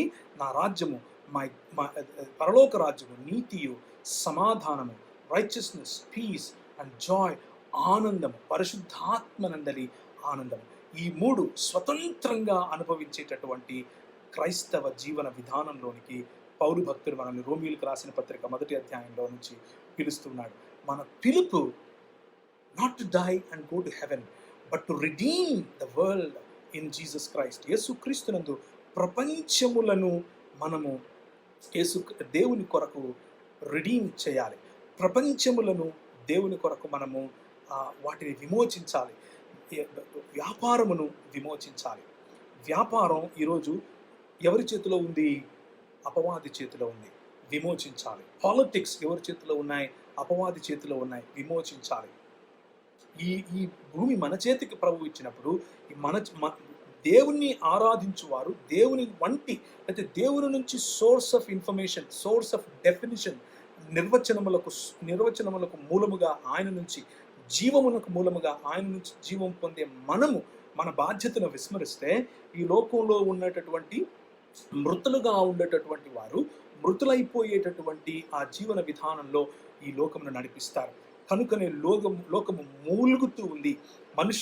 దేవుని యొక్క దేవుని పిల్లలు ప్రత్యక్షమవుతారు అని లోకము మూలుగుతూ ఉంది అని రోమీయులకు రాసిన పత్రిక మనకు చెబుతా ఉంది.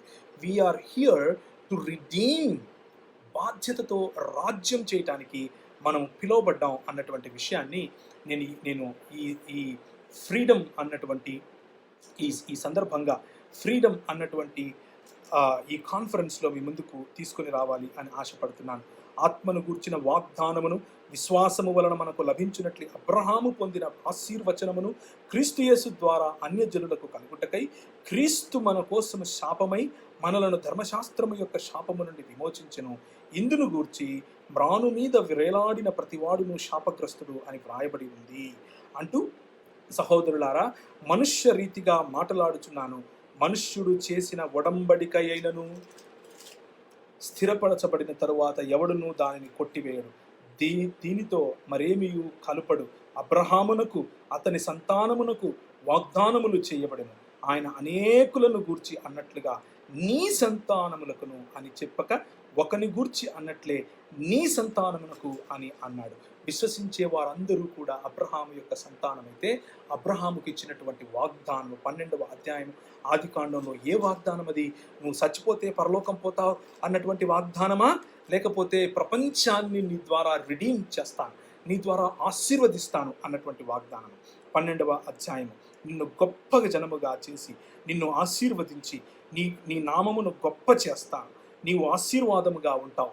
You will be the blessing, you will be the blessing. నిన్ను నేను ఆశీర్వాదముగా చేస్తాను, నిన్ను ఆశీర్వదించు వారిని ఆశీర్వదిస్తాను, నిన్ను దూషించు వారిని శపిస్తాను. భూమి యొక్క సమస్త వంశముల యందు నీ యందు ఆశీర్వదింపబడునని అబ్రహాముతో అనగా, అబ్రహామును ఆశీర్వదించి భూమి మీద ఉన్నటువంటి సమస్త వంశములను ఆశీర్వదిస్తానన్నాడు. అదే మాటను, ఆ ప్రామిస్, ఆయన చేసినటువంటి ఆ వాగ్దానమును నిలుపుకునేవాడు కాబట్టి ఆయన నీతిమంతుడైనటువంటి దేవుడు అన్న అన్న అన్న అన్న మాటతో హెబ్రీ పదము అక్కడ వాయబడింది. It is about promise keeping God. దేవుడు వాగ్దానం చేసి మరిచిపోయేవాడు కాదు. దాని కారణంగా అబ్రహాము, ఇస్సాకు, యాకోబులు, వారి ద్వారా దావీదు, ఆయన ద్వారా ప్రభు అయిన యేసుక్రీస్తు, ఆయన ద్వారా పరలోకమందున్నవే కానీ భూలోకమందున్నవే కానీ ఆయన యందు సమీకరించటానికి, లేకపోతే ఆయన యందు ఏకముగా చేయటానికి దేవుడు చేసినటువంటి వాగ్దానం, మనుషులందరూ కోల్పోయినటువంటి జీవముతో కూడినటువంటి ఆ సంబంధము మరియు అధికారముతో కూడినటువంటి కిరీటమును యేసుక్రీస్తు శిలువ పైన మరణమును జయించి, మరణము అన్నటువంటి పాపము మరియు మరణము అంబలికల్ కార్డ్ ఏ విధంగా అయితే తల్లిని బిడ్డను కలుపుకొని ఉంటాయో అలా పాపము మరణము కలిసి ఉంటాయి. ఆ పాపము మరణమును ఉన్నటువంటి ఆ స్థితిని ఆయనే పాపమై మరణాన్ని జయించాడు. మరణాన్ని జయించటం కారణంగా మనల్ని మరణము పైన విజయుల కంటే అధికులుగా చేశాడు. అధికులుగా చేసి విడిచిపెట్టాడా? నో. ఎందుకు చేశాడు? మనం ఆయన చేసినటువంటి సృష్టిలో ప్లాన్ ఏ బాగలేదు కాబట్టి ప్లాన్ బి మనం వెళ్ళిపోయి పైన పరలోకంలో ఉందాం అన్నందుకు చేశాడా అన్నది థియాలజీ చెప్తుంది. కానీ దేవుని వాక్యం ఏం చెప్తుంది అనంటే, ఆయన ఇక్కడికి వచ్చి మన మధ్య జీవించడానికి ఆయన పిలుపును మనం చూస్తున్నాం. అదే మనము మలాకి గ్రంథంలో చూసాం. జకర్యా గ్రంథం 2వ అధ్యాయంలో 8, 9, 10, 11 వచనాలు గనక చూస్తే, యెహోవా తన సింహాసనమును విడిచి వస్తూ ఉన్నాడు. The dream of God is not that you die and go to heaven, but the dream of God of Israel. ఇస్రాయేలు దేవుని యొక్క దర్శనం, ఇస్రాయేలు దేవుని యొక్క కోరిక ఏమిటి అని అంటే, he can not live in ఆయన మనుష్యులు చేసినటువంటి ఇళ్లలో లేకపోతే మందిరాలలో నివసించేందుకు ఆయన విగ్రహము కాదు. మనము ఆయన ఇల్లుగా, నువ్వు నేను ఆయన ఇల్లుగా, ఈ మనుష్య సంపద, ఈ మనుషులందరూ ఆయన ఇల్లుగా మన మధ్యలో ఆయన జీవించాలి, ఆయన వసించాలి అన్నది ఆయన ఇష్టం. శరాపులు, కెరూపులు, పరిశుద్ధుడు అని ఉంటే వారి మధ్యలో నివసించేటటువంటి ఇశ్రాయేలు దేవుడికి వారికంటే కూడా బలహీనులమైనటువంటి మనం, పాపపు పతన స్థితిలో పడిపోయినటువంటి మనల్ని రిడీమ్ చేసుకుని విమోచించి మన మధ్య ఆయన నివసించాలనుకోవటం ఆయనకు ఇష్టం. అది ఆయన యొక్క ప్రణాళిక. ఆ ప్రణాళికలో భాగంగానే ఆయన ఆది కాండములో ఏదేను తోటలో వారి మధ్యకు వచ్చి ముచ్చటించటం మనం చూస్తాం. ఆ తర్వాత సమయం గడిచే కొద్దీ నోహుతో మాట్లాడతాడు, ఇస్సాకుతో మాట్లాడతాడు, అబ్రహాం ఇస్సాకులు ఉన్నప్పుడు మాట్లాడతాడు, యాకోబుతో మాట్లాడతాడు, మోషేతో మాట్లాడతాడు, మోషే విడిపించినప్పుడు ఇశ్రాయేలు జనాంగంతో మాట్లాడతాడు. మిమ్మల్ని అందరినీ చూసినప్పుడు పరలోకమందున్న మీ తండ్రి మహిమ పొందాలి అన్నది ఆయన యొక్క ప్రణాళిక అయితే, మిమ్మల్ని అందరినీ చూసినప్పుడు మీ వలనే కదా యెహోవా నామము దూషించబడుచున్నది అన్నటువంటి ఆ ఒడంబడికలో మన పాత్ర అవిశ్వాస్యతకు లోనైనప్పుడు ఆయన పాత్ర విశ్వాస్యతకు, లేకపోతే he was right in his covenant. ఆయన చేసినటువంటి ఆ ఒడంబడికలో ఆయన నీతిపరుడు కాబట్టి ఆ నీతి కారణంగా మనల్ని రిడీమ్ చేసి మనతో కలిసి నివసించటానికి, the God of heaven and earth, he wants to bring the heaven down, మరియు భూలోకంలో ఆయన వసించాలి అని ఆశపడ్డాడు. ఆ ఆశ, ఆ ప్రణాళిక మనకు మోషే నిర్మించినటువంటి గుడారములో కనిపిస్తుంది. అదే ప్రణాళిక మరి సొలొమోను నిర్మించినటువంటి ఆ మందిరంలో కనిపిస్తుంది. ఆ మోషే నిర్మించినటువంటి గుడారములో ద్వితీయోపదేశకాండం ఆఖరి భాగంలో యెహోవా సన్నిధి రావటం మనం చూస్తాం. అలాగే సొలొమోను నిర్మించినటువంటి దేవాలయంలో యెహోవా షెకైనా మహిమ అక్కడికి దిగి వచ్చినట్లుగా మనం చూస్తాం. That is exactly what people of Israel are waiting. మరి ఇశ్రాయేలు ప్రజలు వెయిట్ చేసేది అదే. మెస్సియా వస్తాడు. Messiah is none other than the God of Israel. ఇశ్రాయేలు యొక్క దేవుడు మెస్సియాగా వచ్చి మన మధ్య నివసిస్తాడు. యెరూషలేమా ఉల్లసించుము, సంతోషించుము, నేను మీ మధ్య వచ్చి నివాసము చేతును. ఎందరు మీలో ఎందరు ఆయనను హత్తుకుంటారో వారందరూ యెహోవాకు ప్రజలవుతారు. జకర్యా గ్రంథం 2వ అధ్యాయం. యెహోవాకు ప్రజలు అయ్యారు. కనుకనే ఇప్పుడు ఆయన యొక్క సన్నిధిని విస్తరింప చేయటం, ఆయన సన్నిధిని ఈ లోకములో ప్రసరింప చేయటం, చచ్చిపోయి పరలోకం పోవటం కాదు. విలియం విల్బర్ ఫోర్స్ గారు ఒకానొక రోజు ఇలాంటి అంశాలను అర్థం చేసుకున్నారు. కనుకనే మనకు ముందు నడిచినటువంటి దైవజనుడు విలియం విల్బర్ ఫోర్స్ గారు పార్లమెంటులో హౌస్ ఆఫ్ కామన్స్లో నిలబడుకొని ఆయన మాట్లాడుతూ ఉన్నారు. ఆయన అంటారు, మరి ప్రతి మనిషి దేవుని యొక్క స్వరూపంలో ఉన్నాడు. ఆ దేవుని యొక్క స్వరూపంలో ఉన్న మనిషిని ఒక స్లేవ్గా, అంటే ఒక బానిసగా చూడటానికి చూసేవాడు తనలో ఉన్నటువంటి దేవుని స్వరూపమును చచ్చిపోతూ ఉన్నట్లుగా మృత్యువు వైపుకు ప్రయాణించేవాడు తప్ప ఇంకొకటి చూడడు. We are redeemed by the blood of Christ, because of which we want to honor every human being as they are as true human beings who are in the image of God. దేవుని యొక్క ఇమేజ్లో ఉన్న వారిగా వారిని గౌరవించాలి అని పోట్లాడాడు. చాలాసార్లు ఆయనకు వ్యతిరేకంగా చాలా విషయాలు జరిగాయి, కానీ ఆయన పట్టించుకోలేదు. ఆయన అన్నారు, హీఈస్ ఏ దేవుని వాక్యాన్ని దూషించేవాడు వీడు అని అన్నారు. ఇది నశించిపోయేటటువంటి ఈ దేశం, ఈ లోకం గురించి పోరాడతాడేంటి? నశించిపోయేటటువంటి ఈ ప్రపంచం గురించి పోరాడతాడేంటి? మరి దేవుని వాక్యంలో ఉన్నట్లుగా మనం పరలోకం వెళ్ళిపోతాం. అక్కడ మనకు విభేదములేవి ఉండవు. అక్కడ మనకు ఎవడు బానిస కాదు, ఎవడు గ్రీకు దేశస్థుడు కాదు, ఎవడు యూదుడు కాదు అని అంటే విలియం విల్బర్ ఫోర్స్ గారు అన్నారు, నో, దేవుడు నాకు ఇచ్చినటువంటి మ్యాండేట్ ఏమిటి అని అంటే ఆయన రాజ్యమును ఇక్కడ స్థాపించాలి. ఇక్కడ ఆయన రాజ్యమును స్థాపించినప్పుడు ప్రతి మనిషికి అదే గౌరవం దక్కాలి. పుట్టుకతో గౌరవం పోకూడదు, పుట్టుకతో గౌరవం రాకూడదు. ఆయన జీవన క్రమం ప్రకారంగా గౌరవం పోవడము పోకపోవడము కాదు. మనుష్యుని దేవుడు ఆయన స్వరూపంలో చేశాడు అని పోరాడాడు. కనుకనే ఈరోజు ప్రపంచంలో మనకు దేర్ ఆర్ హ్యూమన్ రైట్స్, మానవ హక్కులు మనకు కనిపిస్తాయి. అలాగే పిల్లల కోసం, పిల్లల యొక్క హ్యూమన్ రైట్స్ కోసం పోరాడిన వాళ్ళు. అలాగే ఇక్కడ మద్రాస్ ప్రెసిడెన్సీలో ఉన్నప్పుడు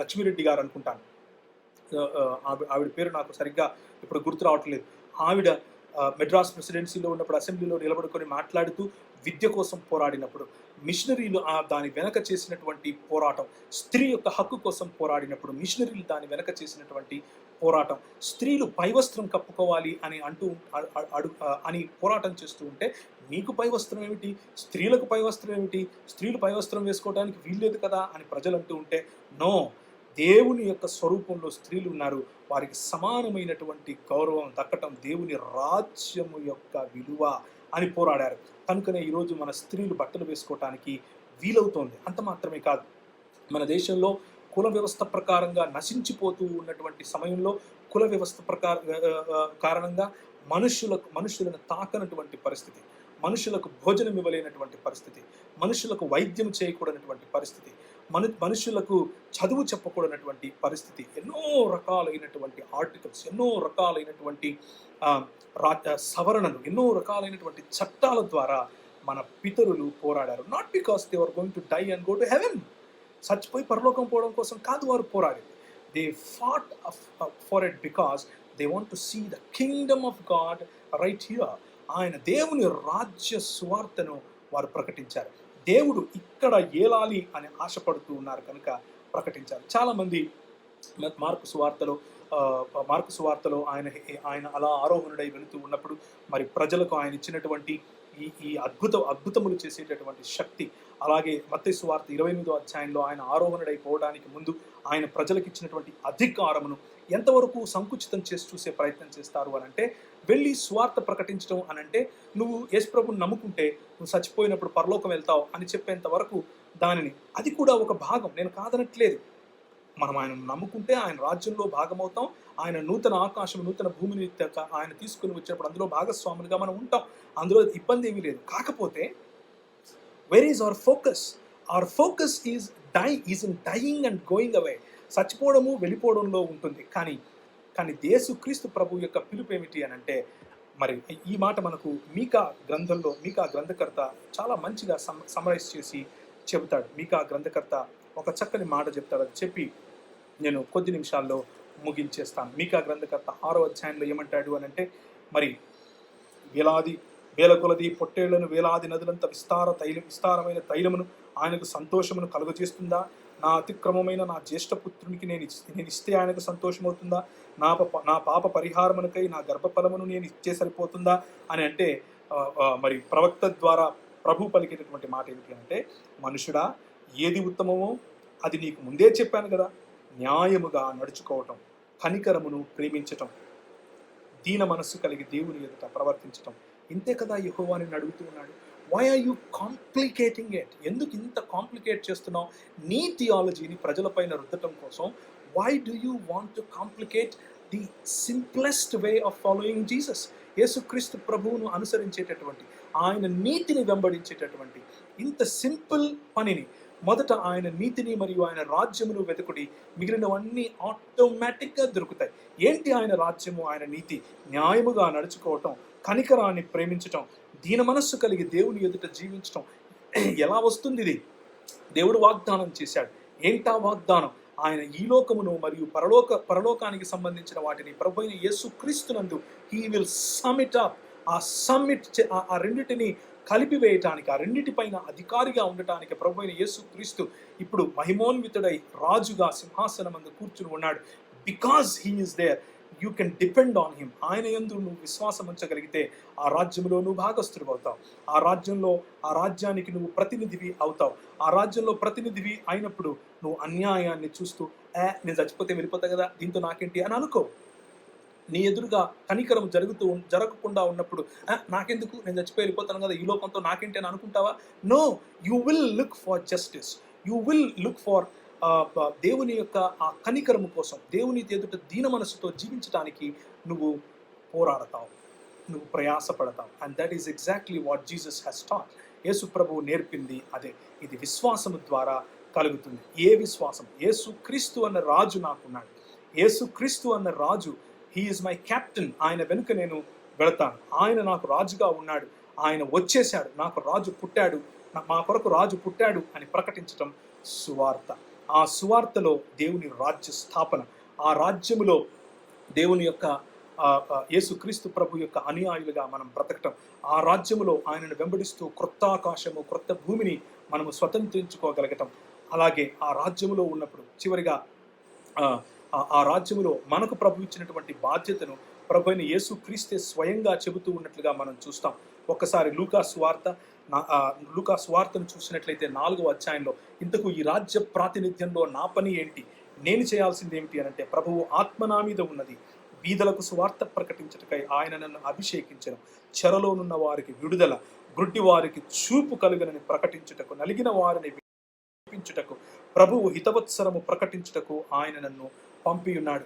We want to unnecessarily spiritualize it. కేవలం దీన్ని ఒక స్పిరిచువల్ కోణానికి మాత్రమే దీన్ని ఒక గంటలు కట్టుకొని మరి చూసే ప్రయత్నం చేస్తాం. But really the new earth and the new heaven, నూతన ఆకాశము మరియు నూతన భూమి వచ్చేంత వరకు మన పిలుపు ఏమిటి అని అంటే, దేవుని రాజ్యంలో అందరికీ స్వస్థత, దేవుని రాజ్యంలో అందరికీ స్వాతంత్రం, దేవుని రాజ్యంలో అందరికీ సమానత్వం, దేవుని రాజ్యంలో అందరికీ విడుదల, దేవుని రాజ్యంలో అందరికీ చూపు అంటే అన్నిటినీ చూడగలగటం, దేవుని రాజ్యంలో నలిగిన వారు విడిపింపబడటం. What a blessed hope that we have, what a blessed responsibility that God gave us. ఎంత గొప్ప అధికారముతో కూడినటువంటి బాధ్యతను ప్రభు అయిన యేసు మనకు ఈ 28వ అధ్యాయంలో ఇచ్చాడు. పరలోకమందును భూలోకమందును నాకు అధికారం ఉంది. ఎక్కడి నుంచి వచ్చింది? బికాజ్ హెబ్రీయులకు రాసిన ఎలా వచ్చింది ఆ అధికారం?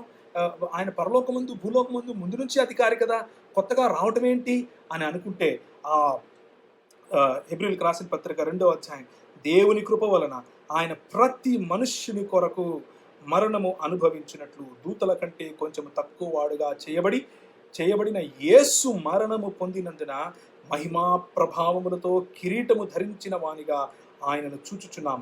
ఎవని నిమిత్తము సమస్తమును ఉన్నవో, ఎవని వలన సమస్తమును కలుగుచున్నవో, ఆయన అనేకులైన కుమారులను మహిమకు తెచ్చుచుండగా వారి రక్షణకర్తను శ్రమల ద్వారా సంపూర్ణునిగా చేయుట ఆయనకు తగును. He suffered to be perfect. ఆయన ఆల్రెడీ పరిపూర్ణుడు, కానీ ఆయన శ్రమల ద్వారా ఏ మృత్యువు, ఏ మరణం ఈ లోకం పైన రాజ్యం చేస్తుందో, ఏ పాపం ఈ లోకం పైన రాజ్యం చేస్తుందో దాని తలను చితక్కొట్టి రాజుగా పైకి లేచాడు కాబట్టి ప్రతి మనుష్యుని కొరకు ఆయన చేశాడు. కాబట్టి ఇప్పుడు పరలోకములోను మరియు భూలోకములోను ఈ రెండిటికి అనుసంధానకర్త, ఈ రెండిటికి మధ్యవర్తిగా దేవుని యొక్క the realm of God and the realm of man ఏ విధంగా అయితే నిబంధన ప్రత్యక్ష గుడారము మీదకి దిగి వచ్చిందో, ఏ విధంగా అయితే సొలొమోను మందిరము పైకి దిగి వచ్చిందో దేవుని సన్నిధి, ఏ విధంగా అయితే యోహాను సువార్త 1వ అధ్యాయంలో he pitched his tent among them, ఆయన తన గుడారమును కృపాసత్య సంపూర్ణుడిగా శరీరధారి అయి మన మధ్య నివసించటానికి వచ్చాడో, there he revealed everything to human beings.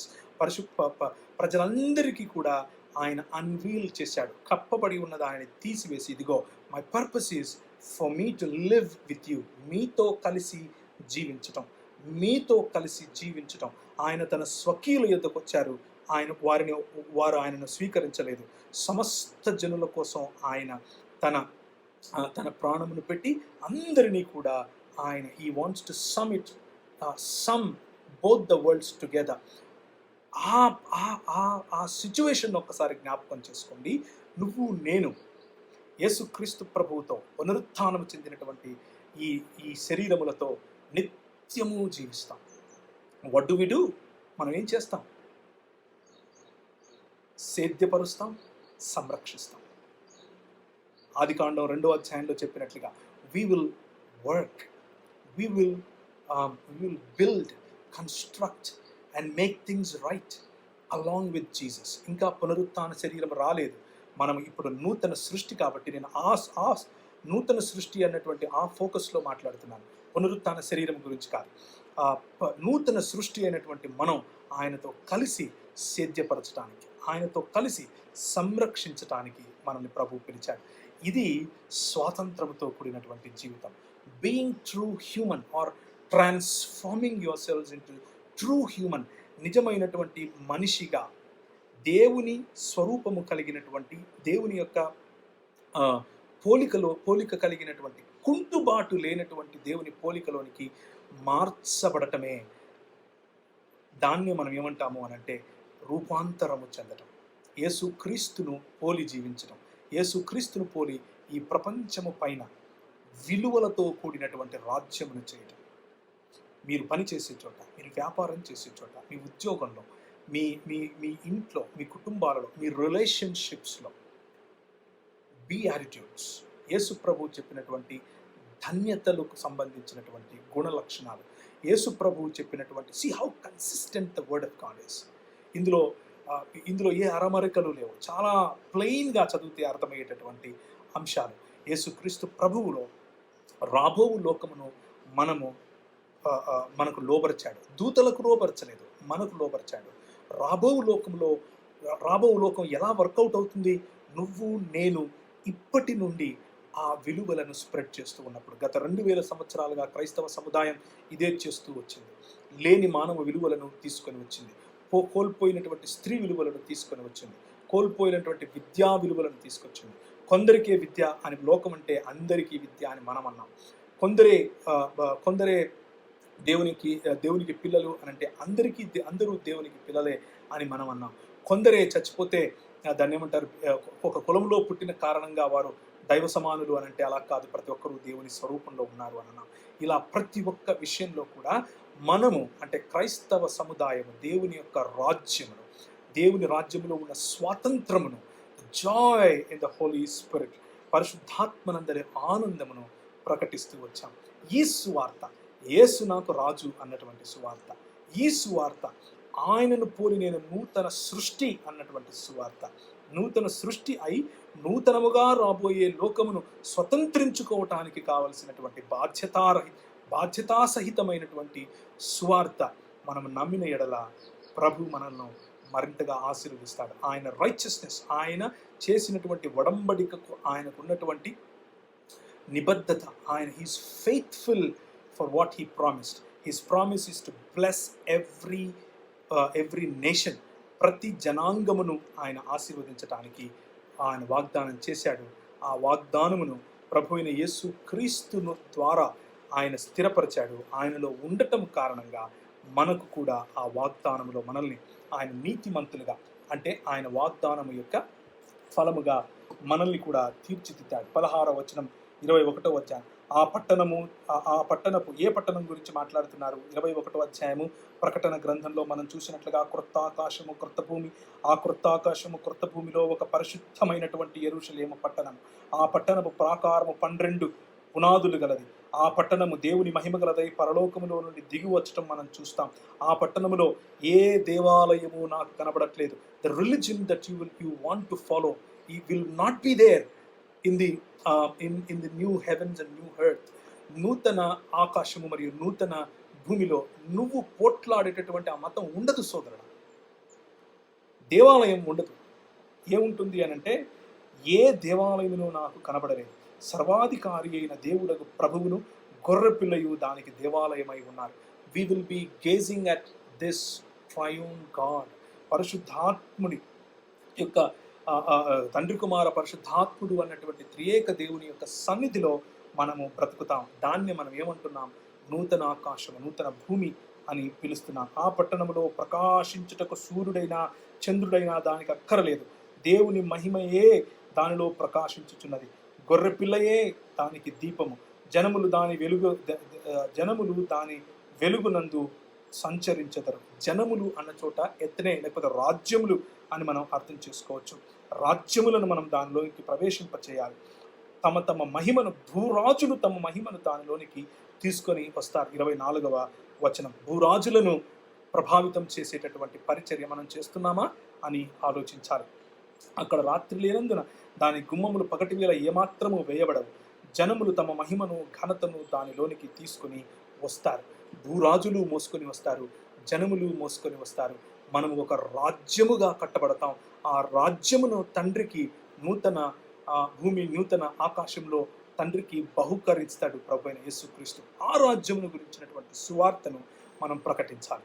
ఆ రాజ్యమును గురించినటువంటి బృహత్కరమైనటువంటి ఈ ప్రణాళికలో మనం బాధ్యతాయుతంగా ప్రవర్తించాలి. మరి ఫ్రీడమ్ అన్నది నిజమైనటువంటి ఈ స్వాతంత్రం యేసుక్రీస్తు రాజ్యములో ఉంది. ఆ రాజ్యమును అర్థం చేసుకున్నప్పుడు ఉంది. ఆ రాజ్యములో ఉన్న విలువలకు కట్టుబడి బ్రతికినప్పుడు ఉంది. ఆ రాజ్యములో ఉన్న విలువలకు కట్టుబడి స్థాపించినప్పుడు ఉంది.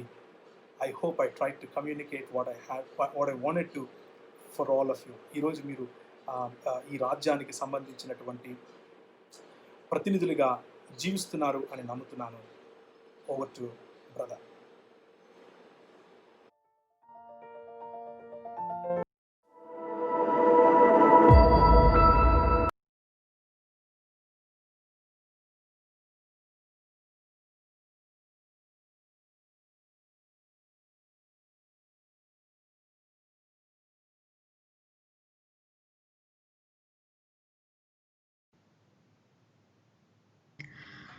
చక్కని వాక్య సందేశాన్ని అందించినటువంటి దైవజనులకు నా కృతజ్ఞతలు తెలుపుకుంటున్నాను.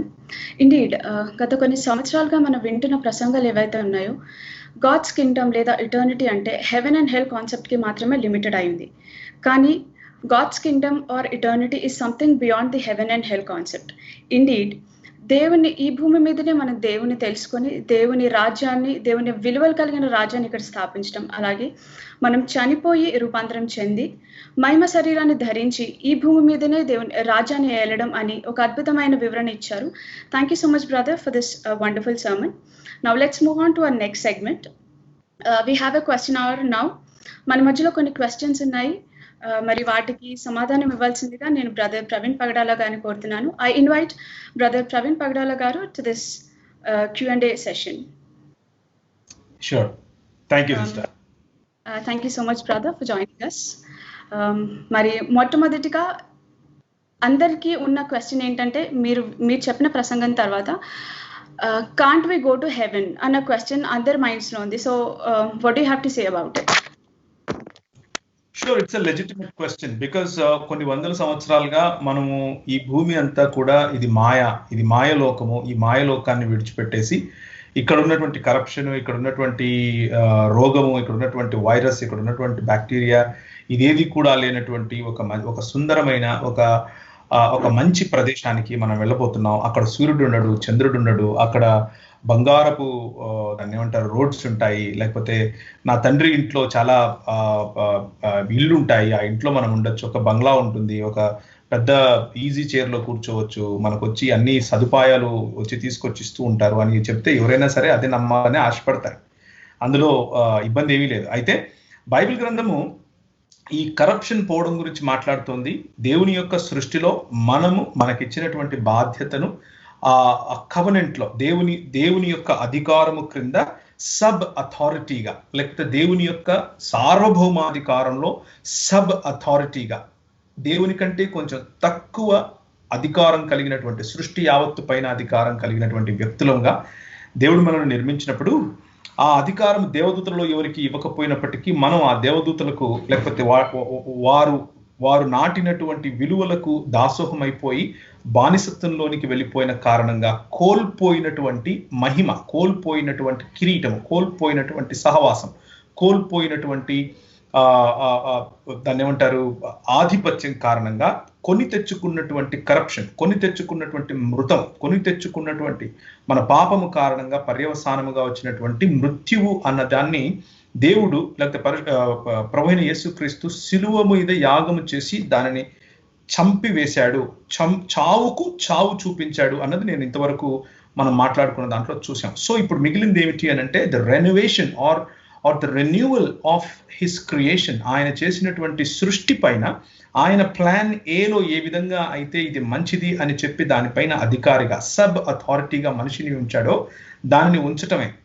What is heaven? Heaven is nothing but the dimension of God.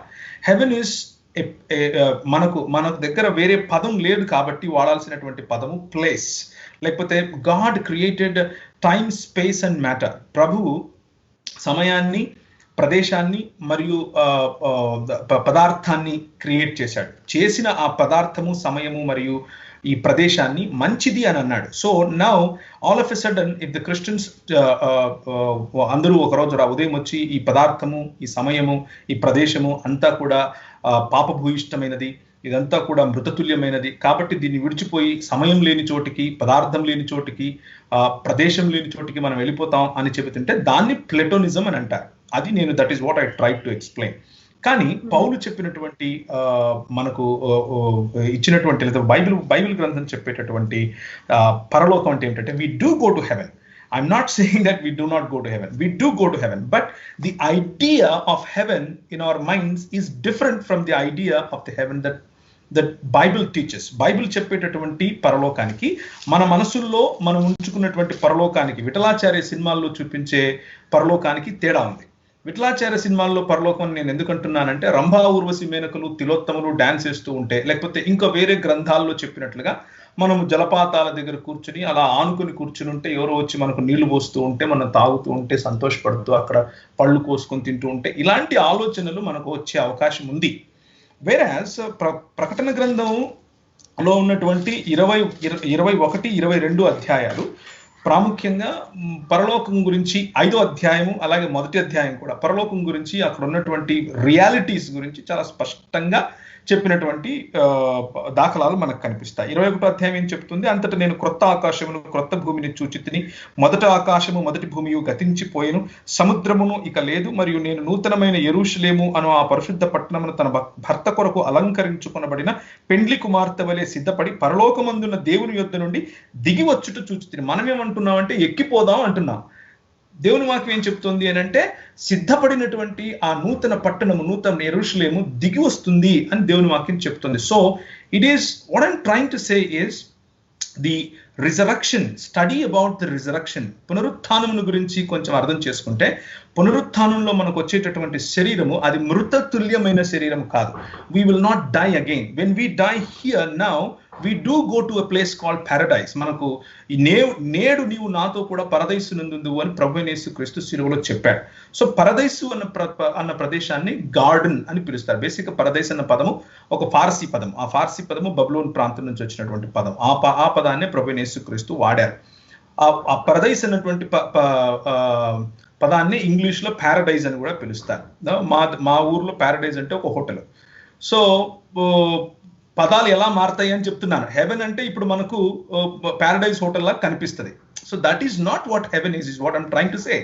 What I'm trying to say is పరదైసు అన్న పదానికి తిరిగి మన శరీరములు మృతతుల్యము కానటువంటి శరీరం, ప్రభువైన యేసుక్రీస్తు ఏ విధంగా అయితే పునరుత్థానము చెందిన తర్వాత నూతన సృష్టిగా ఆయన, లేకపోతే నూతన సృష్టికి లాంచింగ్ ప్యాడ్ గా ఆయన బయటకు వచ్చారు. 100% మానవుడు గాను, 100% దేవుడు గాను తిరిగి లేచిన తర్వాత కూడా మానవుడే ఆయన. ఇది మనం అందరూ ఒప్పుకుంటాం, ప్రతి క్రైస్తవులు ఒప్పుకుంటారు. ఏ విధంగా అయితే పరలోకమును మరియు భూలోకమును రెండిటిని సమీకరించడానికి, రెండిటిని ఒక చోటికి తీసుకురావడం, ఐక్యపరచడానికి ఎఫెసీ 1:10 చెప్పినట్లుగా ఆయన పనిని మొదలు పెట్టారో,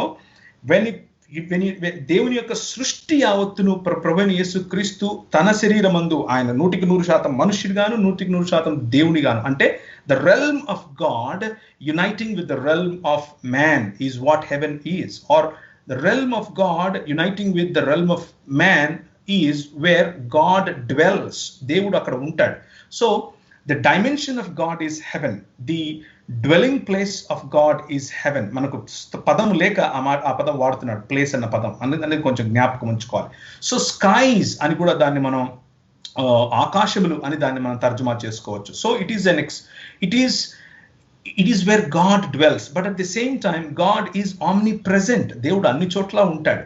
So then what is heaven in that case? Heaven is where the values of the kingdom of God are practiced. Heaven is where God actualizes or applies his fullest form of rule, where God reigns, or God reigns అని మనం ఎక్కడైతే చెప్పుకుంటామో, that becomes the heaven. So we do go to heaven. I'm not saying we do not go to heaven, but what I'm trying to say is heaven is not a place where spirits jump from here to there and try to adi kaadu. That is the imagination that we have been given.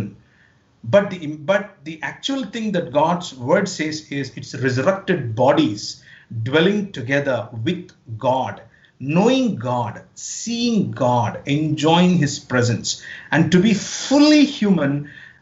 100% మనుషులుగా ఉండటం, 100% దేవుడిచ్చినటువంటి బాధ్యతను అర్థం చేసుకుని to fully ఆ vacation, ఆయన ఇచ్చినటువంటి వృత్తి, ఆయన ఇచ్చినటువంటి బాధ్యతను నిర్వహించగలిగినటువంటి స్థలము, దాన్ని మనం ఆరాధన అంటున్నాం. ఆ ఆరాధన పని ద్వారా, ఆ ఆరాధన సృజనాత్మకత ద్వారా. ఆరాధన అనగానే మళ్ళీ గిటారు, పియానో, పాటలు దగ్గరికి రాకండి. ఒక ఆయన అడిగాడు నన్ను, అన్న హెవెన్ అంటే బేసిక్గా మా నాన్న ప్రతి ఆదివారం, పాస్టర్ గారి కొడుకు, మా నాన్న ప్రతి ఆదివారము ఇలా చెప్తాడు, అంటే మనం పరలోకంలోకి వెళ్తాం, అక్కడ మనం ఆరాధనే చేయాలి, వేల సంవత్సరాలు ఆరాధన చేస్తాం. సో బేసిక్గా హెవెన్ అంటే చర్చ్ సర్వీసా అన్నా అని అడిగాడు. అడిగిన తర్వాత మళ్ళీ ఇంకొకటి యాడ్ చేశాడు, ఏ చర్చ్ సర్వీస్ అన్నా, సిఎస్ఐ చర్చ్ సర్వీసా, బ్యాప్టిస్ట్ చర్చ్ సర్వీసా అని కూడా అడిగాడు. So our imagination is weird. మన ఇమాజినేషన్ అలా ఉంది, ఎందుకంటే that is what we have been telling people. Bible అలా చెప్పట్లేదు. Bible talks about creativity, Bible talks about relationships, Bible talks about vocation, Bible talks about dwelling with God. Bible దేవునితో కలిసి, దేవుని సహవాసం, దేవుని ట్రూ ఇమేజ్ బేరర్స్. అంటే దేవుడు నిలబడుకుని అద్దంలో చూసుకుంటే ఏం కనిపిస్తుందో అలాగా మనం అవ్వటం, ట్రూ ఇమేజ్ గా మనం ఇప్పుడు కుంటుబాటులో ఉన్న ఇమేజ్ లో మనం ఉన్నాం. కానీ ట్రూ ఇమేజ్ లకి మనం వచ్చినప్పుడు 100% మెన్ గా, 100% విమెన్ గా. అంటే లైంగికత ఉండదు బైబిల్లో చెప్పినంత వరకు. పెళ్లికి ఇవ్వబడరు, పెళ్లి చేసుకోరని దేవుని వాక్యం చెప్తుంది కదా. సో లైంగికత ఉండకపోయినప్పటికీ మనుష్యులుగా 100% మనం ఉంటాం. That is what heaven is. Heaven is not about souls, heaven is about resurrected bodies. Can I add one more?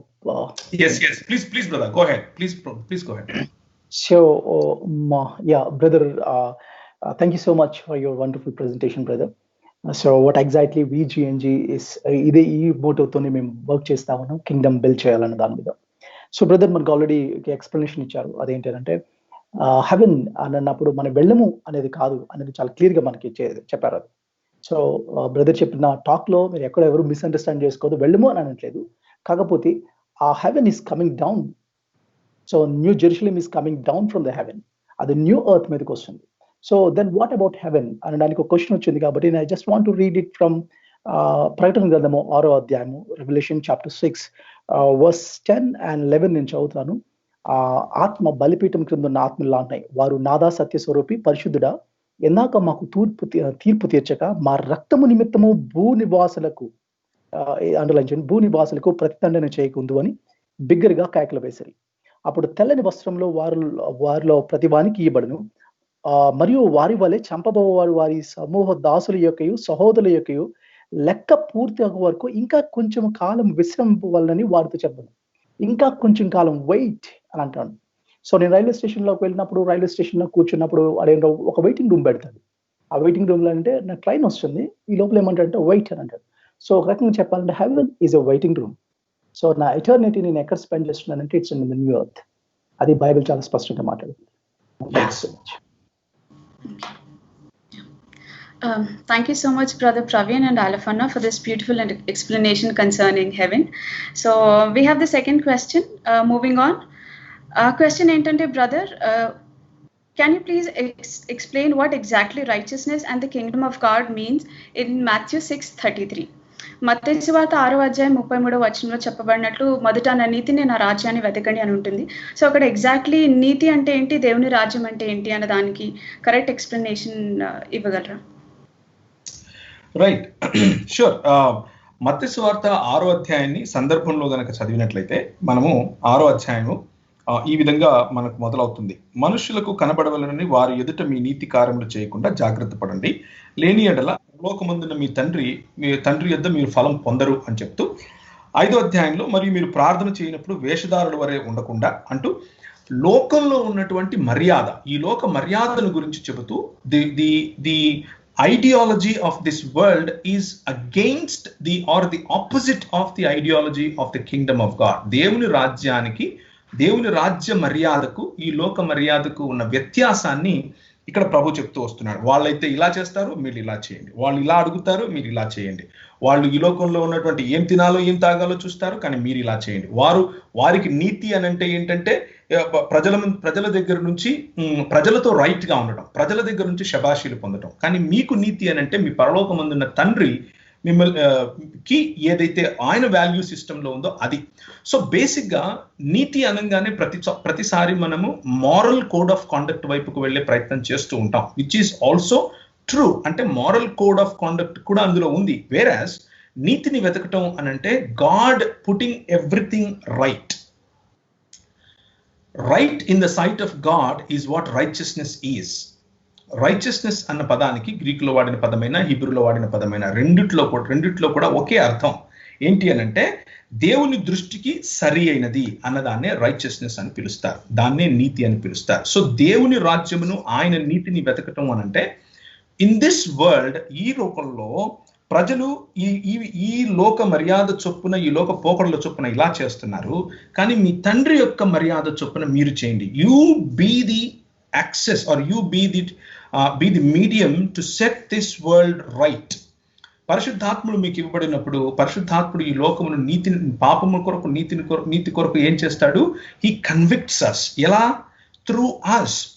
మన ద్వారా ఈ లోకాన్ని మనం తీర్పులోనికి తీసుకొని రావటం, with our life, with our words, with the way we live, with the way we speak, with the way we do things, the way we justly act, అంటే న్యాయముగా నడుచుకోవటం, కనికరాన్ని ప్రేమించటం, దేవుని ఎదుట దీన మనసు కలిగి ఉండటం. So these are all the values with which we seek the kingdom of God. ఆయన రాజ్యమును మరియు నీతిని వెతకటం, basically to live out a transformed life in this world so that we claim the authority over this world and seek, or ఈ ప్రపంచాన్ని యేసుక్రీస్తు ప్రభు ఏ విధంగా అయితే తగ్గించుకొని జీవిస్తూ ఆ ప్రపంచం పైన అధికారమును హెబ్రీయులకు రాసిన పత్రికలో చెప్పినట్లుగా ఆయన తగ్గించుకున్న కారణంగా ఆయన హెచ్చింపబడ్డాడో, అలాగే మనం కూడా ఆయనను పోలి నడుచుకుంటూ ఈ లోకంలో దేవుని రాజ్యమును వెతకటం, దేవుని రాజ్య స్థాపన చేయటం. సీకింగ్, వెతకటం అనంటే to put your whole concentration on it. ఈ వెతకటం అన్న దాని గురించి మనకు యోహాను సువార్తలో 3-4 ఉదాహరణలు కనిపిస్తాయి. తప్పిపోయిన కుమారుడు, తప్పిపోయిన కాయిన్ అంటే ఒక నాణ్యం తప్పిపోయినప్పుడు, అలాగే తప్పిపోయిన గొర్రె. Basically it is about giving priority, it is about focusing your complete attention on that particular point. మొదట నా రాజ్యమును నా నీతిని వెతకండి అని అంటే your focus is not about pleasing this world, but your focus is about setting this world right. ఈ ప్రపంచాన్ని సెట్ చేయటం, ఈ ప్రపంచంలో నువ్వు దేవుని యొక్క ప్రతినిధిగా ఉంటూ ఇక్కడ ఉన్నటువంటి వాల్యూ సిస్టమ్ను రిడీమ్ చేస్తూ సెట్ చేయటం. And that is what this verse speaks about with in the context. Thank you, brother. Moving on to our third question. How do we establish a kingdom of godly values on the earth, that is at our workplaces and organizations? అంటే మనం చేస్తున్న ఆర్గనైజేషన్స్లో కానీ work ప్లేసెస్లో కానీ godly వాల్యూస్ని ఎలా establish చేయాలి? Right, again ఇంతకు ముందు మనం మాట్లాడుకుంటున్నటువంటి క్వశ్చన్కు కంటిన్యూయేషన్ గానే ఈ క్వశ్చన్ కూడా కనిపిస్తుంది. So it is basically living out your Christian values, or living out Christian values అనగానే ప్లీజ్ డోంట్ మిస్అండర్స్టాండ్ మీ. నా ఉద్దేశంలో మీరు I'm not talking about dominion theology. There is a theology in the world called dominion theology. That is, I do not advocate that at all. I'm not trying to say that Christians should be the rulers of this world just the way the other people are ruling this world. We have seen those examples. We have seen America, we have seen Europe, we have seen Australia, we have seen lot other countries where Christians were rulers and they really mess it up. వాళ్ళు దాన్ని దుంపనాశనం చేస్తారు మిగిలిన వాళ్ళలాగానే. It is not about Christian religion ruling people. క్రైస్తవ మతం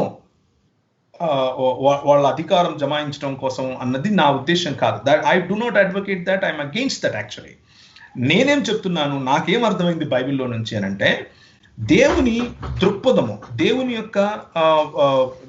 యొక్క దృక్పథంలోనికి రూపాంతరము చెందినటువంటి మనస్సులు కలిగినటువంటి వారు వారు పనిచేసే చోట దేవుని యొక్క మనస్సును చూపించగలగటం. దేవుని యొక్క యేసుక్రీస్తు ప్రభువు ఒకవేళ దాన్ని ఏమంటారు, మీ ఆర్గనైజేషన్లో పని చేస్తే ఎలా పని చేస్తాడో, మీ ఆర్గనైజేషన్ను ఏ విధంగా దేవుని రాజ్య విలువలకు సరిపోయేట్లుగా సెట్ చేస్తాడో, that is exactly what you need to do. That is what exactly I need to do with a hope. ఏ హోప్తో అనంటే, కైసర్ సమయంలో, లేకపోతే అగస్టస్ యొక్క కుమారుడిని దేవుని కుమారుడు, లేకపోతే దాన్ని ఏమంటారు, సన్ ఆఫ్ గాడ్ అని పిలిచారు. అందుకనే యేసుక్రీస్తు ప్రభు శిలువ మీద చనిపోయినప్పుడు ఆయనను చూస్తున్నటువంటి ఒక శతాధిపతి నిజముగా ఈయన దేవుని కుమారుడు అని అన్నాడు. కానీ మిగిలిన వాళ్ళు, అంటే యూదులు దేవుని కుమారుడు అని అన్నప్పుడు, ఈ శతాధిపతి దేవుని కుమారుడు అని అన్నప్పుడు, they are two different things. యూదులు దేవుని కుమారుడు అన్నప్పుడు దే ఆర్ థింకింగ్ అబౌట్ దానియేలు ప్రవచనంలో వచ్చినటువంటి దేవుని కుమారుడు, మనిషి కుమారుని గురించి ఆలోచిస్తున్నారు. కానీ శతాధిపతి దేవుని కుమారుడు అని అన్నప్పుడు he is thinking about Caesar Augustus తర్వాత వచ్చినటువంటి వాళ్ళందరూ కూడా కింగ్, సన్ ఆఫ్ గాడ్ అని చెప్పుకుంటూ వచ్చారు. అందుకనే కాయిన్ చూపించి ఇది ఎవరికి ఇవ్వాలి అని అన్నప్పుడు దాని మీద ఏం రాసుంది అని అడిగాడు ప్రభు. ఆ రోజుల్లో ఉన్నటువంటి కాయిన్ చూస్తే దాని మీద సన్ ఆఫ్ గాడ్ అని రాసుంటుంది బేసిక్ గా. So that's the actual thing. So it is about you on your life taking ఆ ముద్రను తీసుకోవటం, పరిశుద్ధాత్మల చేత ముద్రింపబడటం అని అంటే సన్ ఆఫ్ గాడ్ యొక్క representation. Now he is the king. I know that నా ఆర్గనైజేషన్ లో బాస్ ఉన్నాడు, but I don't work for him alone. ఎందుకంటే నా రాజు ఆ బాస్కు కూడా boss. So my values are in line with that boss. ఈ లోకంలో ఉన్నాను, ఈ లోకంలో ఈ వాల్యూస్ తో నడుస్తున్నారు, and I don't adhere to these values. ఈ వాల్యూస్ కు నేను కట్టుబడి బ్రతకను. ఎందుకు అనంటే ఈ లోక అధికారికి నేను డివోర్స్ ఇచ్చేసాను. We have defeated him. మా అధికారి ఇప్పుడు ఈ లోక అధికారి కాదు, నా రాజు యేసుక్రీస్తు ప్రభువు. ఆయనను వెంబడించి నేను జీవిస్తాను. సో అలా చర్చ్లో కూడా చర్చ్లో కూడా యాక్చువల్లీ చర్చ్లో కింగ్డమ్ ఆఫ్ గాడ్ రావాలి. It's on a very lighter note, but this is true as well. కేవలము దాన్ని ఏమంటారు, బైబిల్ స్టడీ జరగాలి, ఒక చోట అందరూ కూర్చొని ప్రార్థన చేస్తే కింగ్డమ్ ఆఫ్ గాడ్ వచ్చినట్లు. That is not what I'm advocating. That is religion. It is important, అది మంచిది, కావాలి, but that is not complete kingdom of God. That is a very small portion of the entire plan. Religion is a very small portion of the entire plan, whereas social గా అంటే సామాజికంగా న్యాయం రావటం, మనుషులకు dignity రావటం, పనికి dignity రావటం, స్త్రీ పురుషుడు అన్న భేదం అన్నది వెళ్ళిపోవటం, అన్ని వనరులు అందరికీ పంచి పెట్టబడటం, దాన్ని షలోమ్ అని పిలుస్తాం. Right, that is equilibrium within the resources that we have. అలాగే ఈక్విటీ అందరికీ ఇవ్వగలగటం, అలాగే ఫ్రీడమ్ అందరికీ రావటం. So there are so many dimensions. ఆ డైమెన్షన్స్లో అన్ని డైమెన్షన్స్లో ఒకరు పని చేయలేరు, కానీ మీకున్న పిలుపు, ఆ రాబో లోకమును మీకు ప్రభు ఇచ్చినప్పుడు ఆ ప్రభు అందులో మీకున్న పిలుపు ప్రకారంగా మీరు ఆ పర్టికులర్ ఏరియాలో కనుక దేవుని రాజ్య విలువను సెట్టింగ్ అప్ రైట్. ఒకవేళ మ్యూజిక్ కోసం మీరు పిలువబడి ఉంటే set music right so that it represents the true creation of God or for which God made music. If you are called to be an anchor, set the values right so that దేవుడు ఆ వొకేషన్ను ఎందుకు చేశాడో అలా కనిపించేట్లుగా. So that is the responsibility probably we should be focusing on. Okay. Thank you, brother.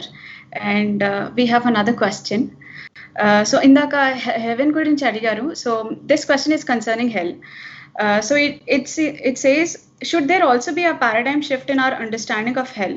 How do we need to view hell? Is hell amongst us now before reaching its consummation?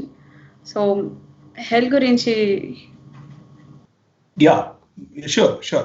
I will definitely give out my నా ఉద్దేశం చెప్తాను. My ideas I'll throw it out, and also Bob LF గారు కూడా you can also share, brother. In my opinion, hell is a conscious decision that humans make to be non-human. And I might sound a little controversial here, కానీ this is how I understand it. ఏంటి అని అంటే, దేవుడు ఏ స్వరూపమునిచ్చి నిన్ను చేశాడో నాకు అది వద్దు, నేను అలా ఉండను, నీ వాల్యూస్ నాకు అక్కర్లేదు, నేను ఇలాగే ఉంటాను అని చెప్పేటటువంటి దృక్పథం. ఆ దృక్పథంలో కొనసాగినప్పుడు, ఆ దృక్పథంలో కొనసాగిన వాళ్ళందరూ కలిస్తే ఎంత భయంకరమైనటువంటి ప్రదేశంగా ఉంటుందో, that is what hell is. Hell is total absence of the Kingdom of God. దేవుని సార్వభౌమాధికారములో ఆయన ఇచ్చే బినవలెన్స్, ఆయన ఇచ్చే మంచి ఏది కూడా ఉండనటువంటి ఒక ప్రదేశము. ఆ ప్రదేశంలో భయంకరమైనటువంటి బాధ, భయంకరమైనటువంటి లాస్ ఆఫ్ వాల్యూస్, భయంకరమైనటువంటి loss of dignity. Exact opposite of what we just spoke about, the kingdom of God, is what hell is. So I firmly believe in hell. I firmly believe that there are a lot of people will choose to go there, will choose to be like that. They will like to live like that. Okay, thank you so much, brother. ఇంతటితో మన Q&A session ముగిసింది. Thank you for participating in this Q&A session.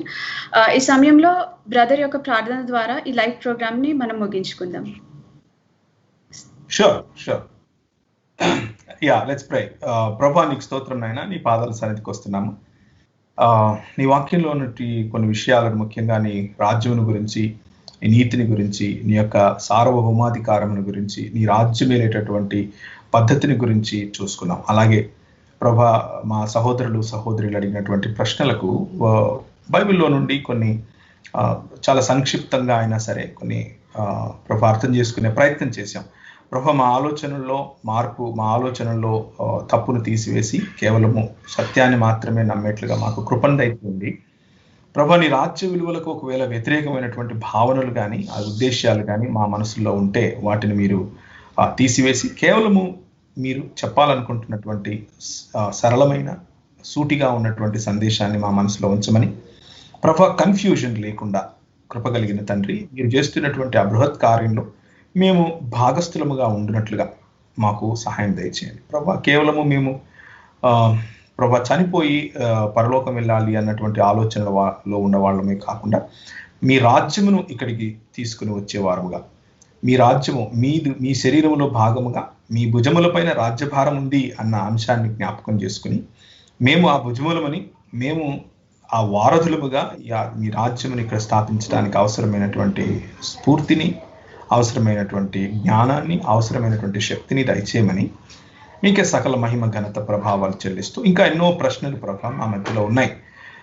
మేము వాటన్నిటినీ ప్రభా నివృత్తి చేసుకోవటానికి సరైన సమయాన్ని, సరైన అవకాశాన్ని దయచేయమని ఈ ప్రభా జిఎన్జి మినిస్ట్రీస్ను ఆశీర్వదించమని బాబా లెఫ్ గారు, అలాగే మనోజ్ఞ గారు, అలాగే ప్రభా మిగిలిన వారందరూ ఎవరెవరైతే ప్రభా ఈ పరిచయలో కలిసి పనిచేస్తూ ఉన్నారో వారందరికీ కూడా మీ యొక్క సన్నిధానమును దయచేయమని, ఇక్కడ ఇప్పుడు మేము మీ రాజ్యమును స్థాపిస్తూ విస్తరింపచేస్తూ మిమ్మల్ని ఆనందించేటటువంటి పరిచయలో భాగంగా ఉండటానికి సహాయం దయచేయమని ప్రభు అయిన యేసుక్రీస్తు వారి శ్రేష్టమైన నామములో అడిగి వేడుకుంటున్నాం తండ్రి, ఆమేన్.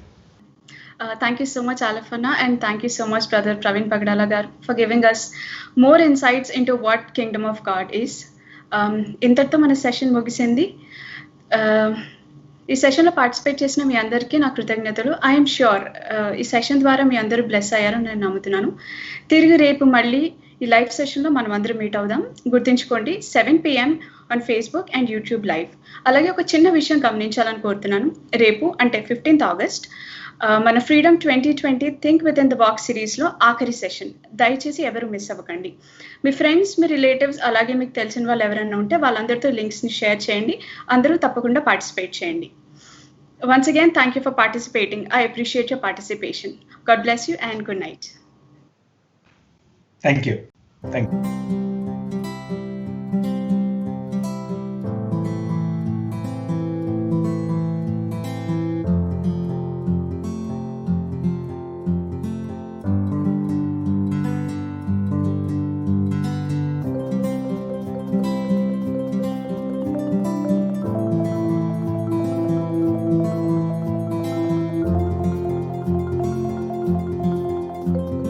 Good.